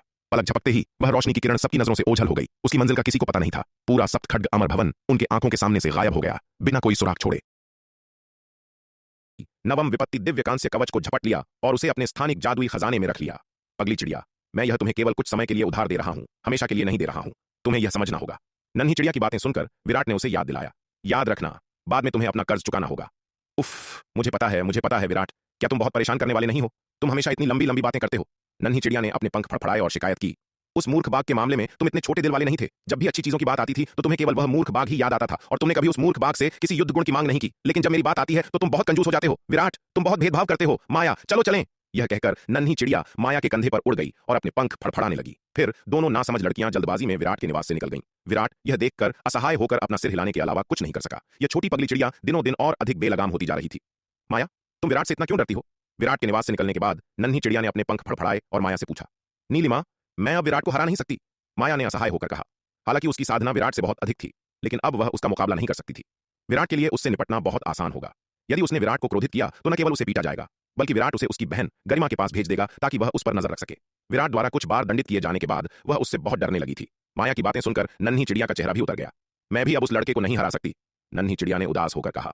हालांकि वह यह स्वीकार करने को तैयार नहीं थी कि उसकी वर्तमान शक्ति विराट के मुकाबले कुछ भी नहीं है, लेकिन यह वास्तविकता थी, चाहे वह इसे स्वीकार करने के लिए कितनी भी अनिच्छुक क्यों न हो। हालांकि उसकी उदासी केवल 1 दर्जन सांसों तक ही रही और जल्द ही वह फिर से खुश हो गई।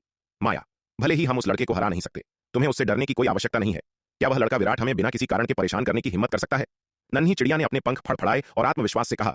यदि वह हमें बिना किसी कारण के परेशान करने की हिम्मत करता है तो हम मीरा मौसी, मौसी रेणुका या बहन निहारिका और बहन चंपा के पास जाकर शिकायत करेंगे और उनसे मदद मांगेंगे।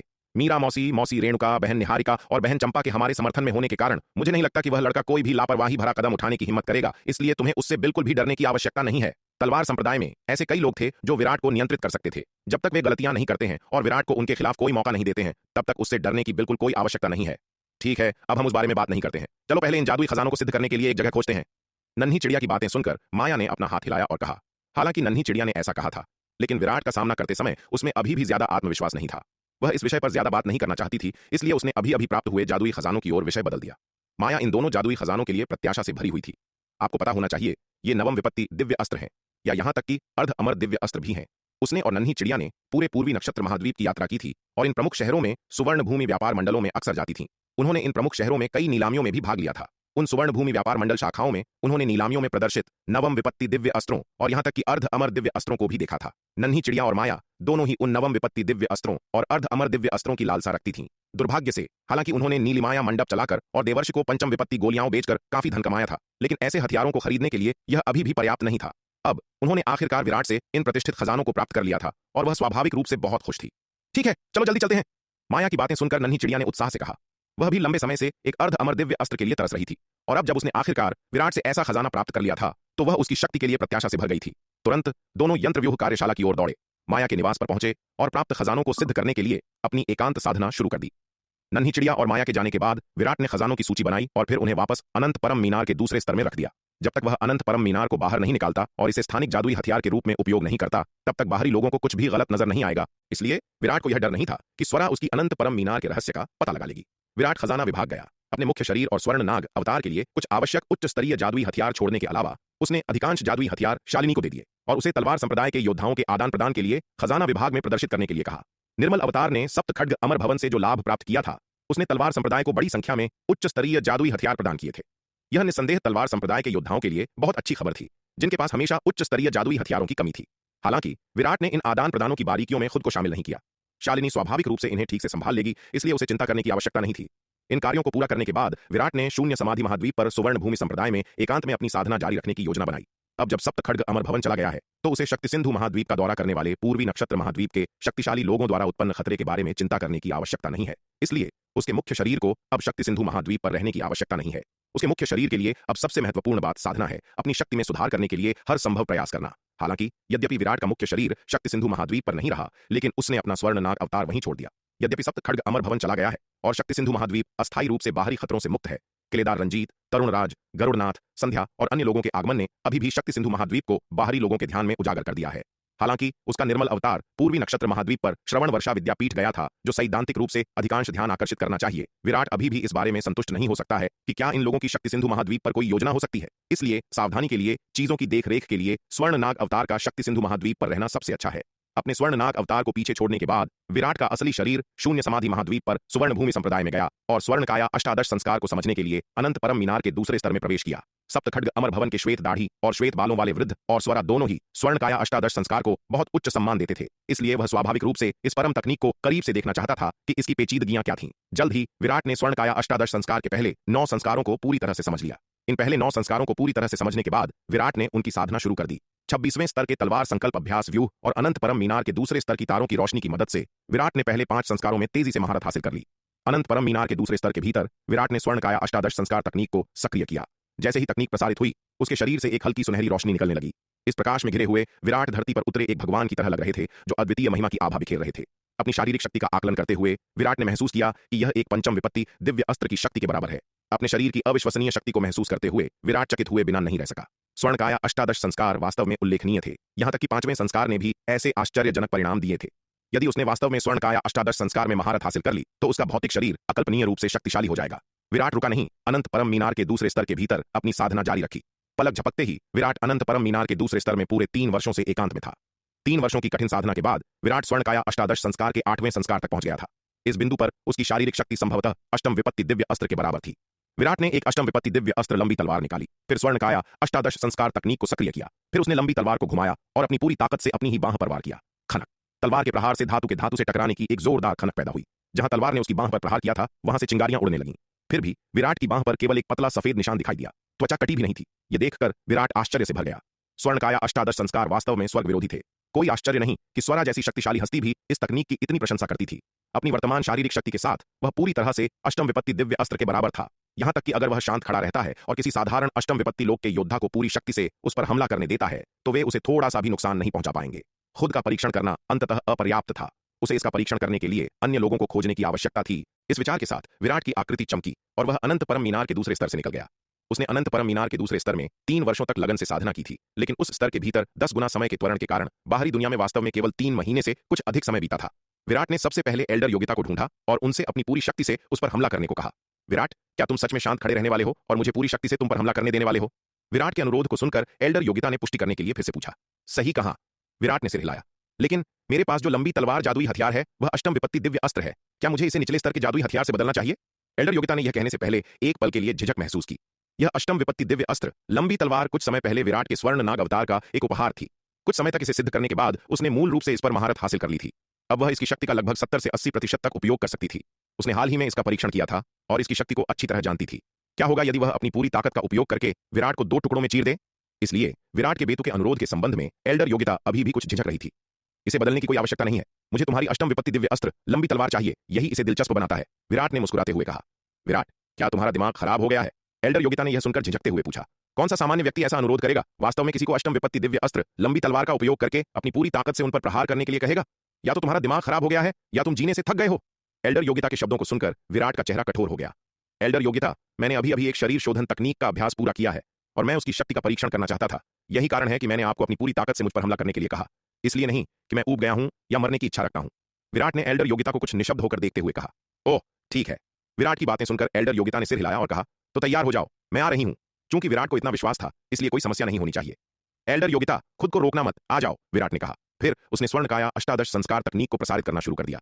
जैसे ही तकनीक प्रसारित हुई, विराट के पूरे शरीर से एक हल्की सुनहरी रोशनी निकलने लगी।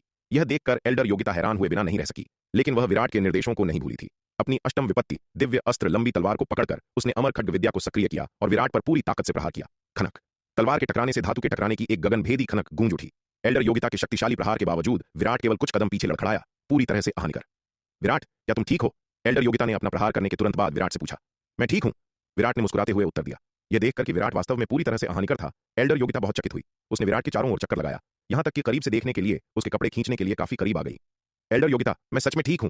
एल्डर योगिता की हरकतों को देखकर विराट को कुछ शर्मिंदगी महसूस हुई और उसने जल्दी से कहा, हे विराट, तुम किस तरह की शरीर शोधन तकनीक का अभ्यास कर रहे हो? तुम्हारा भौतिक शरीर इतना शक्तिशाली हो गया है। यह देखकर कि तलवार के घाव से विराट की त्वचा भी नहीं कटी थी, एल्डर योगिता ने आश्चर्य से पूछा। वह अपनी तलवार के प्रहार की शक्ति को अच्छी तरह जानती थी। तलवार संप्रदाय के चमत्कारी संसाधनों के समर्थन के साथ उसकी युद्ध कला योग्यता पहले से ही बहुत अलग थी। केवल शुद्ध शक्ति के संदर्भ में वह एक साधारण अष्टम विपत्ति लोक के योद्धा से ज्यादा कमजोर नहीं होगी।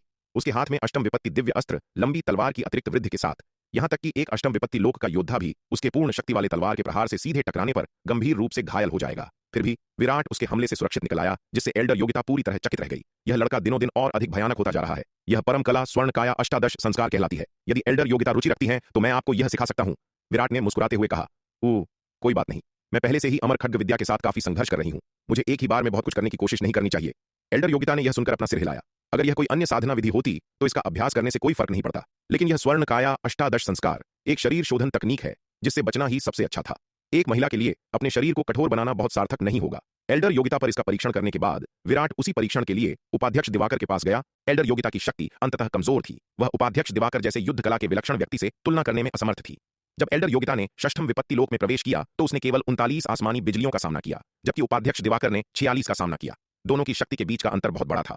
उपाध्यक्ष दिवाकर की वर्तमान शक्ति विनीत और लव पूर्वी नक्षत्र के 5 शूरवीरों से भी अधिक थी। ठीक इसी कारण से विराट उपाध्यक्ष दिवाकर की भयानक शक्ति को जानता था कि उसने शुरुआत से ही उन पर इसका परीक्षण करने की हिम्मत नहीं की। हालांकि स्वर्ण काया अष्टादश संस्कार शक्तिशाली थी, विराट को अपनी शारीरिक शक्ति की वास्तविक सीमा नहीं पता थी। यदि वह उपाध्यक्ष दिवाकर की तलवार से 2 टुकड़ों में कट जाता तो मजाक बहुत गंभीर हो जाता। इसलिए प्रभाव देखने के लिए उसे पहले अपनी शक्तियों का परीक्षण एल्डर योगिता पर करने की आवश्यकता थी, जो कमजोर थी। अब यह देखकर कि एल्डर योगिता का पूरी शक्ति से किया गया हमला भी उसे नुकसान नहीं पहुंचा सकता था, विराट का आत्मविश्वास बहुत बढ़ गया। फिर वह अपनी शक्तियों का परीक्षण करने के लिए उपाध्यक्ष दिवाकर के पास भी गया। भाई विराट, क्या तुम सच में चाहते हो कि मैं पूरी ताकत लगा दूं और तुम्हें काट दूं? विराट का अनुरोध सुनने पर उपाध्यक्ष दिवाकर ने अनिश्चितता से पूछा। उन्होंने हाल ही में खजाना विभाग में एक अष्टम विपत्ति दिव्य अस्त्र लंबी तलवार का आदान प्रदान किया था। मूल रूप से वे एक नवम विपत्ति दिव्य अस्त्र लंबी तलवार के लिए आदान प्रदान करना चाहते थे, लेकिन दुर्भाग्य से उनके युद्ध गुण अपर्याप्त थे, इसलिए उन्हें पहले अष्टम विपत्ति दिव्य अस्त्र लंबी तलवार से समझौता करना पड़ा। आखिरकार उन्हें अपनी दैनिक साधना को बनाए रखने के लिए कुछ भुना हुआ दिव्य मांस, प्राचीन दिव्य चाय और अन्य साधना संसाधनों के लिए भी आदान प्रदान करने की आवश्यकता थी। वे जादुई हथियार के आदान प्रदान के लिए अपने सभी युद्ध गुणों का उपयोग नहीं कर सकते थे। उपाध्यक्ष दिवाकर, चिंता मत करो, पूरी ताकत लगाओ, विराट ने मुस्कुराते हुए कहा। भाई विराट, क्या तुम तैयार हो? मैं अपनी चाल चलने वाला हूं, उपाध्यक्ष दिवाकर ने कहा। इसके साथ उपाध्यक्ष दिवाकर ने अमर खड्ग विद्या को मुक्त कर दिया। अपनी तलवार से विराट पर प्रहार किया। खनक, तलवार ने विराट को सीधे मारा, जिससे वह सैकड़ों मील पीछे उड़ गया। भाई विराट, क्या तुम ठीक हो? उपाध्यक्ष दिवाकर पूछने के लिए दौड़े। मैं ठीक हूं, विराट ने अपना हाथ हिलाया, अपनी सांस लेने के लिए रुका और उपाध्यक्ष दिवाकर को आश्चर्य से देखा और कहा। उपाध्यक्ष दिवाकर की शक्ति वास्तव में आश्चर्यजनक है। हालांकि उपाध्यक्ष दिवाकर की तलवार के प्रहार ने उसे घायल नहीं किया था, लेकिन इसकी अपार शक्ति ने उसे लगभग सांस लेने में असमर्थ कर दिया था। एल्डर योगिता और उपाध्यक्ष दिवाकर की शक्ति के बीच का अंतर मामूली से बहुत दूर था। उपाध्यक्ष दिवाकर की वर्तमान शक्ति के साथ यदि उनके जादुई खजाने एक ही श्रेणी के होते तो वह विनीत और लव जैसे पूर्वी नक्षत्र के 5 शूरवीरों को आसानी से हरा सकते थे। भाई विराट, क्या तुम मेरी तारीफ कर रहे हो या मेरा अपमान कर रहे हो? विराट के शब्दों को सुनकर उपाध्यक्ष दिवाकर ने निशब्द होकर कहा। तुम दुष्ट, मैं शांत खड़ा रह सकता था और तुम्हें पूरी शक्ति से हमला करने दे सकता था और मैं तुम्हें खरोंच तक नहीं लगने देता, फिर भी तुम ऐसी बात कहते हो। यदि उपाध्यक्ष दिवाकर विराट के व्यक्तित्व को अच्छी तरह से नहीं जानते थे तो उन्हें संदेह होता कि विराट जानबूझकर व्यंग्यात्मक टिप्पणी कर रहा है। बेशक मैं उपाध्यक्ष दिवाकर की ईमानदारी से प्रशंसा कर रहा हूं, मैं भला उनका अपमान कैसे कर सकता हूं? विराट ने मुस्कुराते हुए कहा। उपाध्यक्ष दिवाकर की वर्तमान शक्ति के साथ वह पूर्वी नक्षत्र महाद्वीप के 5 शूरवीरों जैसे युद्ध कला के विलक्षण व्यक्तियों को कुचलने में पूरी तरह से सक्षम है, लेकिन फिर भी मैं तुम्हारे सिर का एक बाल भी बांका नहीं कर सका। भाई विराट, तुम सच में अद्भुत हो, उपाध्यक्ष दिवाकर ने अंगूठा दिखाते हुए और प्रशंसा से भरते हुए कहा। वे विराट की चापलूसी नहीं कर रहे थे, वे वास्तव में उसकी प्रशंसा करते थे। इतने वर्षों के कठिन प्रशिक्षण के बाद भी उन्हें अपनी शक्ति पर कुछ भरोसा था। पूरे तलवार संप्रदाय में एल्डर पवन और हिमशिखा जैसे मुट्ठी भर लोग ही उनकी तुलना कर सकते थे, फिर भी वह अभी भी विराट की बराबरी नहीं कर सका। विराट की युद्ध कला प्रतिभा बस बहुत भयानक थी, जो सभी सामान्य समझ को धता बताती थी। तारीफों के आदान प्रदान के बाद उपाध्यक्ष दिवाकर उत्सुकता से पूछने से खुद को नहीं रोक पाए। भाई विराट, तुम किस युद्ध कला की साधना करते हो? तुम्हारी शारीरिक रक्षा इतनी दुर्जेय है। यह परम कला स्वर्ण काया अष्टादश संस्कार कहलाती है। उपाध्यक्ष दिवाकर, क्या आप रुचि रखते हैं? 10 खरब युद्ध गुणों के लिए मैं आपको इस परम कला का पहला आधा भाग सिखाऊंगा। विराट ने उपाध्यक्ष दिवाकर की ओर देखा और मुस्कुराते हुए कहा। स्वर्ण काया अष्टादश संस्कार। विराट के शब्दों को सुनकर उपाध्यक्ष दिवाकर इच्छा की वृद्धि महसूस किए बिना नहीं रह सके। विराट के अभी के प्रदर्शन को देखते हुए इस परम कला की शक्ति वास्तव में अपार थी। विराट द्वारा इसकी साधना करने के बाद उसकी शारीरिक शक्ति अष्टम विपत्ति दिव्य अस्त्र के बराबर थी। यह कहना होगा कि इस परम कला में उनके लिए बहुत आकर्षण था। हालांकि विराट की मांगी गई कीमत बहुत अधिक थी, जिससे वे झिझक रहे थे। भाई विराट, मैं अभी 10 खरब युद्ध गुण कहां से लाऊंगा? उपाध्यक्ष दिवाकर ने विराट की ओर देखा, अपने हाथों को एक साथ रगड़ा और एक जबरदस्ती मुस्कान के साथ कहा। जैसा कि तुम जानते हो, मेरे पिछले आणों का भुगतान करने और इस अष्टम विपत्ति दिव्य अस्त्र लंबी तलवार के लिए आदान प्रदान करने के बाद मैंने मूल रूप से अपने लगभग सभी युद्ध गुण खर्च कर दिए हैं। उन्होंने कंटक महाद्वीप पर इतने वर्षों तक लड़ाई लड़ी थी, कई अंधकार दानवों को मार गिराया था और काफी मात्रा में युद्ध गुण अर्जित किए थे। लेकिन अपने पिछले आणों का भुगतान करने, एक अष्टम विपत्ति दिव्य अस्त्र लंबी तलवार के लिए आदान प्रदान करने और कुछ भुना हुआ दिव्य मांस और प्राचीन दिव्य चाय के बाद उनके पास लगभग कुछ भी नहीं बचा था। इतने भारी मात्रा में युद्ध गुण लाने के लिए वह कहां से आएंगे? उपाध्यक्ष दिवाकर यह भी जानते थे कि विराट ने जो कीमत पेश की थी वह वास्तव में अत्यंत उचित थी। इतनी अद्भुत युद्ध कला तकनीक यदि यह बाहर होती तो निश्चित रूप से इस कीमत पर उपलब्ध नहीं होती। दुर्भाग्य से वे अभी इतने बड़े धन के साथ नहीं आ सकते थे। यह आसान है, अभी के लिए इसे बस किताबों में दर्ज कर दें। बाद में जब उपाध्यक्ष दिवाकर ने पर्याप्त युद्ध गुण अर्जित कर लिए हों तो वे इसे धीरे धीरे वापस कर सकते हैं, विराट ने मुस्कुराते हुए कहा। यह सुनकर उपाध्यक्ष दिवाकर का चेहरा अनैच्छिक रूप से फड़कने लगा। उन्होंने अभी अभी विराट को अपना आरण चुकाना समाप्त किया था और अभी अभी आरण मुक्त होने की सहजता और खुशी का अनुभव किया था। क्या उन पर फिर से इस भारी कर्ज का बोझ पड़ने वाला था? हालांकि थोड़ी झिझक के बाद उपाध्यक्ष दिवाकर ने आखिरकार अपने दांत पीसे और सिर हिलाया और कहा, ठीक है, 10 खरब युद्ध गुण पक्के रहे। 10 खरब युद्ध गुण, जबकि इस समय उनके लिए एक खगोलीय राशि थी। उनका तो जिक्र ही छोड़िए, यहां तक कि युद्ध गुण लीडर बोर्ड पर प्रथम स्थान पर रहने वाली नन्ही चिड़िया भी अभी इतनी बड़ी राशि नहीं ला सकती थी। स्वर्ण काया अष्टादश संस्कार तकनीक का आकर्षण उनके लिए बस बहुत बड़ा था, इसलिए उन्होंने खुद को मजबूत किया और इसे पहले खरीदने का फैसला किया। उपाध्यक्ष दिवाकर की बातें सुनकर विराट ने तुरंत अपना माथा छुआ और उपाध्यक्ष दिवाकर को स्वर्ण काया अष्टादश संस्कार के पहले 9 संस्कार प्रदान किए। वर्तमान में उसने केवल पहले 9 संस्कारों को समझा था, इसलिए वह उपाध्यक्ष दिवाकर को केवल यहीं तक सिखा सकता था। उपाध्यक्ष दिवाकर को सिखाने के बाद विराट रुका नहीं और अपनी एकांत साधना जारी रखने के लिए शून्य समाधि महाद्वीप पर सुवर्ण भूमि संप्रदाय में जल्दी से लौट आया। स्वर्ण काया अष्टादश संस्कार की शक्ति का परीक्षण करने के बाद विराट का मुख्य शरीर शक्ति सिंधु महाद्वीप पर तैनात स्वर्णनाग अवतार और पूर्वी नक्षत्र महाद्वीप पर श्रवण वर्षा विद्यापीठ में निर्मल अवतार ने भी इस परम तकनीक की साधना शुरू कर दी। स्वर्ण काया अष्टादश संस्कार की आश्चर्यजनक शक्ति को देखते हुए उसके 2 अवतार स्वाभाविक रूप से पीछे नहीं रह सकते थे। एक बार जब उसके दोनों अवतार भी 8वें संस्कार या यहां तक कि उच्च स्तर तक स्वर्ण काया अष्टादश संस्कार की साधना कर लेंगे तो उनकी समग्र युद्ध शक्ति में काफी वृद्धि होगी। कम से कम जीवित रहने की क्षमता के संदर्भ में इसमें काफी सुधार होगा। दक्षिणी स्वर्गमंडल, अंतरिक्ष के विशाल विस्तार में शक्ति सिंधु महाद्वीप के पूर्व में 20 से 30 लाख नक्षत्र दूरी पर खरबों मील तक फैले एक निर्जन तारे पर एक अतुलनीय रूप से शानदार अमर भवन खड़ा है। यह अमर भवन कोई और नहीं बल्कि सप्त खड्ग अमर भवन है, जो शक्ति सिंधु महाद्वीप से उड़ गया था। सप्त खड्ग अमर भवन के भीतर विरासत कक्ष में शिखा शर्मा ने धीरे धीरे अपनी आंखें खोली, तलवारबाजी के बारे में अपने ख्यालों से बाहर आते हुए। जैसे ही उसने अपनी आंखें खोली, उसके सामने अचानक एक स्थानिक उतार चढ़ाव दिखाई दिया, जिससे सफेद कपड़े पहने एक अधेड़ उम्र का आदमी सामने आया। सफेद कपड़े पहने इस आदमी के चेहरे के भाव आकर्षक थे और उसका व्यवहार असाधारण था। तुम जाग गई? सफेद कपड़े पहने आदमी ने एक हल्की मुस्कान के साथ शिखा शर्मा को देखते हुए पूछा। वरिष्ठ, आप कौन है? शिखा शर्मा ने कुछ हैरान होकर पूछा। वह इतने वर्षों से सप्त खड्ग अमर भवन में थी, फिर भी उसने पहले कभी इस सफेद कपड़े पहने आदमी को नहीं देखा था। मैं इस सप्त खड्ग अमर भवन का मालिक हूं। सप्त खड्ग अमर, सफेद कपड़े पहने आदमी ने हल्की मुस्कान के साथ कहा। वरिष्ठ, सप्त खड्ग अमर हैं? शिखा शर्मा ने आश्चर्य से कहा। सटीक रूप से कहें तो यह मेरे द्वारा सप्त खड्ग अमर भवन में छोड़ी गई आत्मा का केवल एक अवशेष है, सफेद कपड़े पहने आदमी ने कहा। असली मैं लाखों साल पहले ही नष्ट हो गया था। फिर उसने शिखा शर्मा की ओर देखा और कहा, मेरी यह अवशिष्ट आत्मा अब तक सप्त खड्ग अमर भवन में सोई हुई थी, एक उत्तराधिकारी की प्रतीक्षा कर रही थी। इतने वर्षों तक प्रतीक्षा करने के बाद आज मुझे आखिरकार एक मिल गया है। छोटी लड़की, चूंकि तुमने सप्त परम खड्ग विद्या की विरासत को स्वीकार कर लिया है और सप्त परम खड्ग संकल्प को समझ लिया है, तो तुम्हें मेरा उत्तराधिकारी माना जा सकता है। शिष्या गुरुजी का अभिवादन करती है। यह सुनकर शिखा शर्मा उठी और सफेद कपड़े पहने आदमी के सामने घुटने टेक कर प्रणाम किया। चूंकि उसने सप्त परम खड्ग विद्या की विरासत को स्वीकार कर लिया था, इसलिए उसे स्वाभाविक रूप से सप्त खड्ग अमर की शिष्या माना जाता था। अपने गुरुजी को देखने पर उसे स्वाभाविक रूप से शिष्य स्वीकृति समारोह करना पड़ा। बहुत अच्छा, उठो। सफेद कपड़े पहने आदमी ने संतुष्टि के साथ सिर हिलाया। यह सुनकर शिखा शर्मा आखिरकार जमीन से खड़ी हो गई। गुरुजी, आपको वास्तव में किसने मारा था? शिखा शर्मा ने सफेद कपड़े पहने आदमी से अपनी जिज्ञासा को रोक न पाते हुए पूछा। सप्त खड्ग अमरों के बारे में उसका ज्ञान सीमित था और वह उनके कई कार्यों से अनजान थी। जिसने मुझे मारा था वह नवमंडल परम दानव था, जो अंधकार दानव वंश का एक शीर्ष विशेषज्ञ था। हालांकि तुम्हें केवल इतना जानने की आवश्यकता है, बदला लेने की कोई आवश्यकता नहीं है, सफेद कपड़े पहने आदमी ने कहा। क्यों? शिखा शर्मा ने हैरान होकर पूछा। नवमंडल परम दानव अंधकार दानव वंश का एक अत्यंत भयानक विशेषज्ञ था। यहां तक कि मैं, जिसने सब कुछ दांव पर लगाकर लड़ाई लड़ी, उसके द्वारा मारा गया और अपनी आत्मा का केवल एक अंश सप्त खड्ग अमर भवन में वापस भागने के लिए छोड़ गया। यदि तुम बदला लेने जाती हो तो तुम केवल अपनी जान गंवा दोगी, सफेद कपड़े पहने आदमी ने कहा। सफेद कपड़े पहने आदमी को जो पता नहीं था वह यह था कि नवमंडल परम दानव द्वारा उसके मारे जाने के कुछ ही समय बाद स्वरा ने पहले ही उसका बदला ले लिया था, नवमंडल परम दानव को मार डाला था।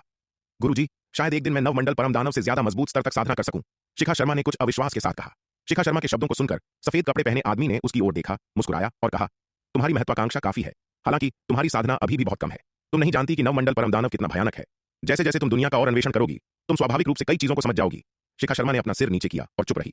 स्पष्ट रूप से वह सफेद कपड़े पहने आदमी की बातों से अभी भी आश्वस्त नहीं थी। यह देखकर सफेद कपड़े पहने आदमी मुस्कुराया। उसने शिखा शर्मा को बलपूर्वक मनाने की कोशिश नहीं की।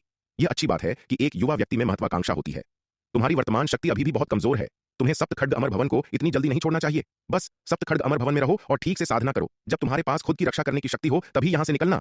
सफेद कपड़े पहने आदमी ने शिखा शर्मा को देखा और उसे निर्देश दिया। जी गुरुजी, शिखा शर्मा जल्दी से सहमत हो गई। इसके अलावा जब तुम भविष्य में दक्षिणी स्वर्ग महाद्वीप की यात्रा करोगी तो तुम स्वरा को खोजने के लिए अमर खड्ग संप्रदाय जा सकती हो और उसे तुम्हारी साधना का मार्गदर्शन करने के लिए कह सकती हो। हमारी दोस्ती को देखते हुए मुझे यकीन है कि वह मना नहीं करेगी। सफेद कपड़े पहने आदमी ने शिखा शर्मा को देखते हुए कहा।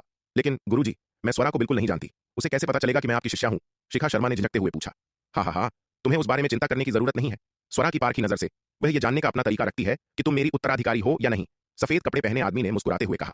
जैसे ही उसने बात की, सफेद कपड़े पहने आदमी ने अपनी हथेली खोली और एक अतुलनीय रूप से शक्तिशाली आभा बिखेरने वाला एक लंबी तलवार का जादुई हथियार उसके हाथ में दिखाई दिया।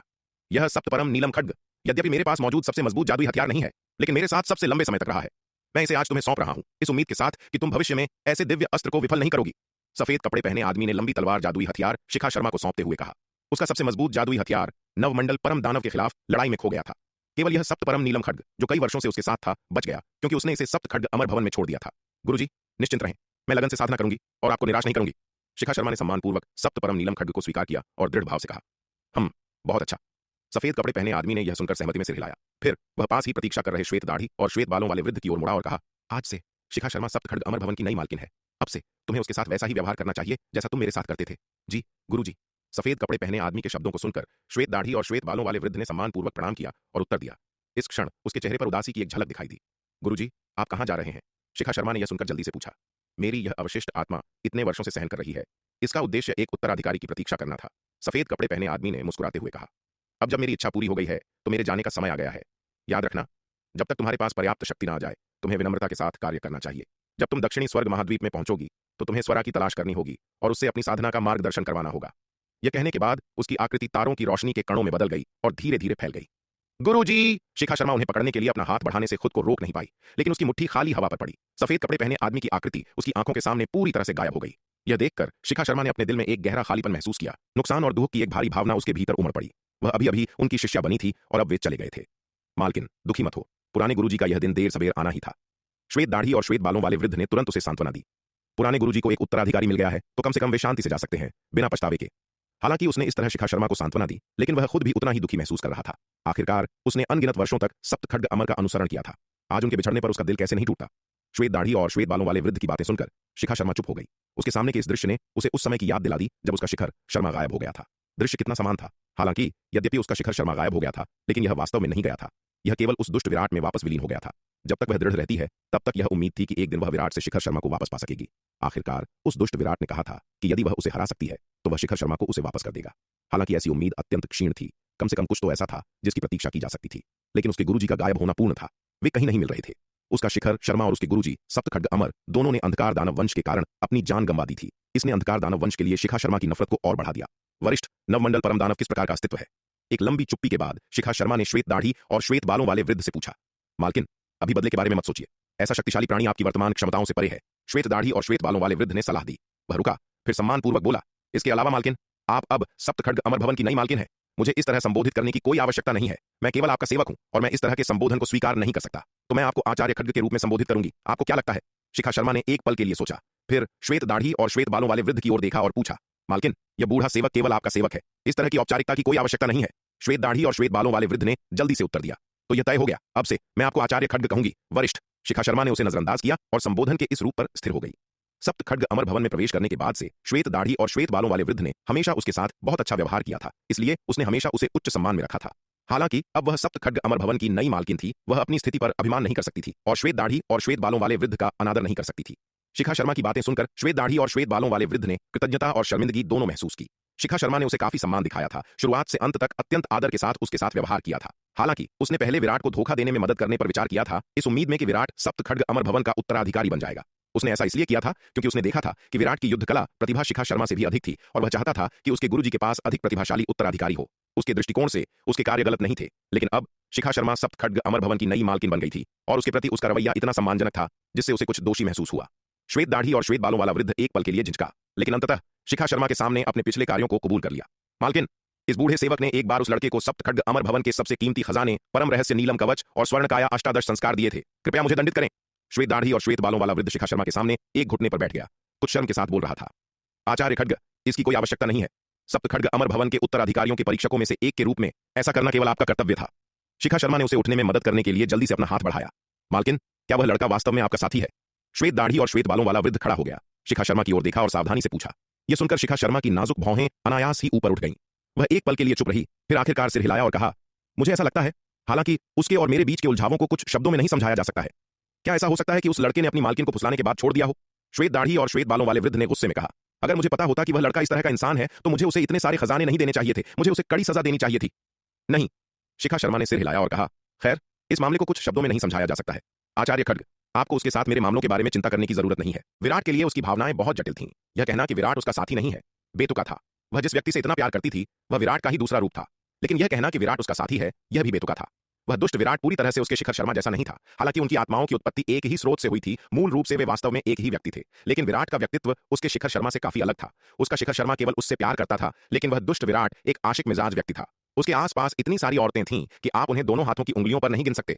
यदि वह विराट को पसंद करती थी तो वह केवल उसके दूसरे रूप शिखर शर्मा से प्यार करती थी, लेकिन यदि वह विराट से नफरत करना चाहती भी थी तो भी वह ऐसा नहीं कर सकती थी। आखिरकार विराट ने कभी भी उसके साथ कुछ गलत नहीं किया था। इसके अलावा विराट और उसका शिखर शर्मा एक ही मूल के थे, मूल रूप से एक ही व्यक्ति थे। वह उससे नफरत कैसे कर सकती थी? इसलिए अभी भी शिखा शर्मा को नहीं पता था कि विराट के प्रति अपनी भावनाओं को कैसे संभाला जाए। शिखा शर्मा के शब्दों को सुनकर श्वेत दाढ़ी और श्वेत बालों वाले वृद्ध ने आगे पूछने की हिम्मत नहीं की। चूंकि उस युवा लड़के ने अपनी मालकिन को नहीं छोड़ा था, इसलिए यह संभवतः ऐसा था कि वह लालची था और अपनी मालकिन के होने के बाद वह इश्कबाजी करने और अन्य महिलाओं के साथ घुलने मिलने चला गया था। यही कारण था कि उसकी मालकिन दुखी थी। जब वह युवा लड़का सप्तखड्ग अमर भवन में प्रशिक्षण ले रहा था तो उसके साथ काफी सुंदरियां थीं। हालांकि श्वेत दाढ़ी और श्वेत बालों वाले वृद्ध को विराट के कार्यों में कुछ भी गलत नहीं लगा। विराट जैसे युद्ध कला के विलक्षण व्यक्ति के लिए उन महिलाओं का साथ होना पूरी तरह से सामान्य था जो उसकी प्रशंसा करती थीं। मालकिन, मैं आपको सप्तखड्ग अमर भवन का खजाना दिखाने ले चलता हूं, श्वेत दाढ़ी और श्वेत बालों वाले वृद्ध ने शिखा शर्मा से कहा। अब जब शिखा शर्मा सप्तखड्ग अमर भवन की नई मालकिन बन गई थी तो वह स्वाभाविक रूप से उसे चारों ओर दिखाना चाहता था। सप्तखड्ग अमर भवन का खजाना इसके भीतर के सबसे महत्वपूर्ण स्थानों में से एक था। वहां सप्तखड्ग अमर द्वारा जीवन भर जमा किया गया धन रखा गया था। सप्तखड्ग अमर किसी भी संप्रदाय या स्कूल से संबद्ध नहीं थे, केवल स्वतंत्र साधक थे। उनका कोई उत्तराधिकारी नहीं था, इसलिए उनके द्वारा जमा की गई सारी संपत्ति अनिवार्य रूप से सप्तखड्ग अमर भवन में रखी गई थी। ठीक है, शिखा शर्मा ने सहमति में सिर हिलाया। अब जब वह सप्तखड्ग अमर भवन की नई मालकिन थी तो वह स्वाभाविक रूप से इसके भीतर की हर चीज से खुद को परिचित करना चाहती थी। श्वेत दाढ़ी और श्वेत बालों वाले वृद्ध के मार्गदर्शन में शिखा शर्मा ने सप्तखड्ग अमर भवन के हर कोने का पता लगाया। इसके बाद उसने भवन के भीतर अपनी एकांत साधना जारी रखी। सप्तखड्ग अमरों द्वारा छोड़ा गया धन वास्तव में आश्चर्यजनक था। विभिन्न खजाने और दुर्लभ प्राकृतिक सामग्रियां अविश्वसनीय रूप से महत्वपूर्ण हैं, यहां तक कि अमरलोक के विशेषज्ञों के लिए भी। साधना के लिए इन सामग्रियों का उपयोग करने से वह अपनी साधना के स्तर में तेजी से सुधार कर सकेगी। शिखा शर्मा उस दिन का बेसब्री से इंतजार कर रही है जब वह एकांत से बाहर आएगी और विराट को हरा सकेगी। शक्ति सिंधु महाद्वीप, खजाना विभाग। प्रबंधक अनन्या, मुझे इन आध्यात्मिक पत्थरों का आदान प्रदान करने की आवश्यकता है, कृपया मेरे लिए इसकी व्यवस्था करें। हिमशिखा ने एक सूची निकाली और प्रबंधक अनन्या को सौंप दी। प्रबंधक अनन्या ने हिमशिखा से सूची ली और उस पर एक नजर डाली। मिस हिमशिखा, इस बार आप जिन आध्यात्मिक पत्थरों का आदान प्रदान करना चाहती हैं उनके लिए बहुत सारे युद्ध गुणों की आवश्यकता है। क्या आप सुनिश्चित हैं कि आप इतने सारे पत्थरों का आदान प्रदान करना चाहती हैं? प्रबंधक अनन्या ने हिमशिखा को देखते हुए पूछा। हाल के वर्षों में हिमशिखा ने बड़ी मात्रा में आध्यात्मिक पत्थरों का आदान प्रदान करने के लिए खजाना विभाग का बार बार दौरा किया है। यह स्पष्ट नहीं है कि वह इतने सारे पत्थरों का क्या करने का इरादा रखती है। पहले केवल विराट बड़ी मात्रा में आध्यात्मिक पत्थर निकालने के लिए अक्सर खजाना विभाग आते थे। ऐसा इसलिए था क्योंकि विराट के पास जो टूटी हुई तलवार थी वह अक्सर बड़ी मात्रा में आध्यात्मिक पत्थरों का उपभोग करती थी। खजाना विभाग की खनन टीमों द्वारा खोदे गए आध्यात्मिक पत्थर अस्त्र निर्माण कार्यशालाओं की आपूर्ति के अलावा मुख्य रूप से उस टूटी हुई तलवार के अंदर ही समाप्त हो जाते थे। हाल के वर्षों में विराट आध्यात्मिक पत्थर लेने के लिए कम बार आया था, जबकि हिमशिखा अक्सर बड़ी मात्रा में आदान प्रदान करने के लिए आती थी। पुष्ट है। हिमशिखा ने यह सुनकर सिर हिलाया। वह स्वाभाविक रूप से इन आध्यात्मिक पत्थरों का आदान प्रदान अपनी हिम प्राचीन तलवार को सोखने के लिए कर रही थी। जब से उसकी हिम प्राचीन तलवार को हरे वस्त्रधारी बालक द्वारा सिखाई गई साधना विधि प्राप्त हुई है, इसे अपनी चोटों को ठीक करने और अपनी शक्ति को बहाल करने के लिए बड़ी मात्रा में आध्यात्मिक पत्थरों का उपभोग करने की आवश्यकता थी। इन वर्षों में इतने सारे आध्यात्मिक पत्थरों का उपभोग करने के बाद उसकी हिम प्राचीन तलवार नवम विपत्ति दिव्य अस्त्र के स्तर तक ठीक हो गई थी। हिम प्राचीन तलवार की रिकवरी का स्तर जितना अधिक होगा वह उसे उतनी ही अधिक प्रतिक्रिया देगी। हिम प्राचीन तलवार द्वारा वापस दी गई शक्ति ने उसकी साधना की गति को और भी तेज कर दिया। इसलिए हिमशिखा इन आध्यात्मिक पत्थरों और कुछ जादुई हथियारों के टुकड़ों को हिम प्राचीन तलवार के लिए आदान प्रदान करने में कभी भी कंजूस नहीं थी। ठीक है मिस हिमशिखा, कृपया एक पल प्रतीक्षा करें। प्रबंधक अनन्या ने यह सुनकर कहा, फिर सूची ली और संबंधित आध्यात्मिक पत्थरों को इकट्ठा करने गई। थोड़ी देर बाद प्रबंधक अनन्या लौटी और हिमशिखा को एक स्थानिक अंगूठी सौंपते हुए कहा, मिस हिमशिखा, आपको जिन आध्यात्मिक पत्थरों की आवश्यकता है वे सब यहाँ हैं। धन्यवाद प्रबंधक अनन्या। हिमशिखा ने स्थानिक अंगूठी स्वीकार की और प्रबंधक अनन्या को धन्यवाद दिया। हिमशिखा ने फिर अपना पहचान टोकन निकाला, संबंधित युद्ध गुणों का भुगतान किया और खजाना विभाग छोड़ दिया।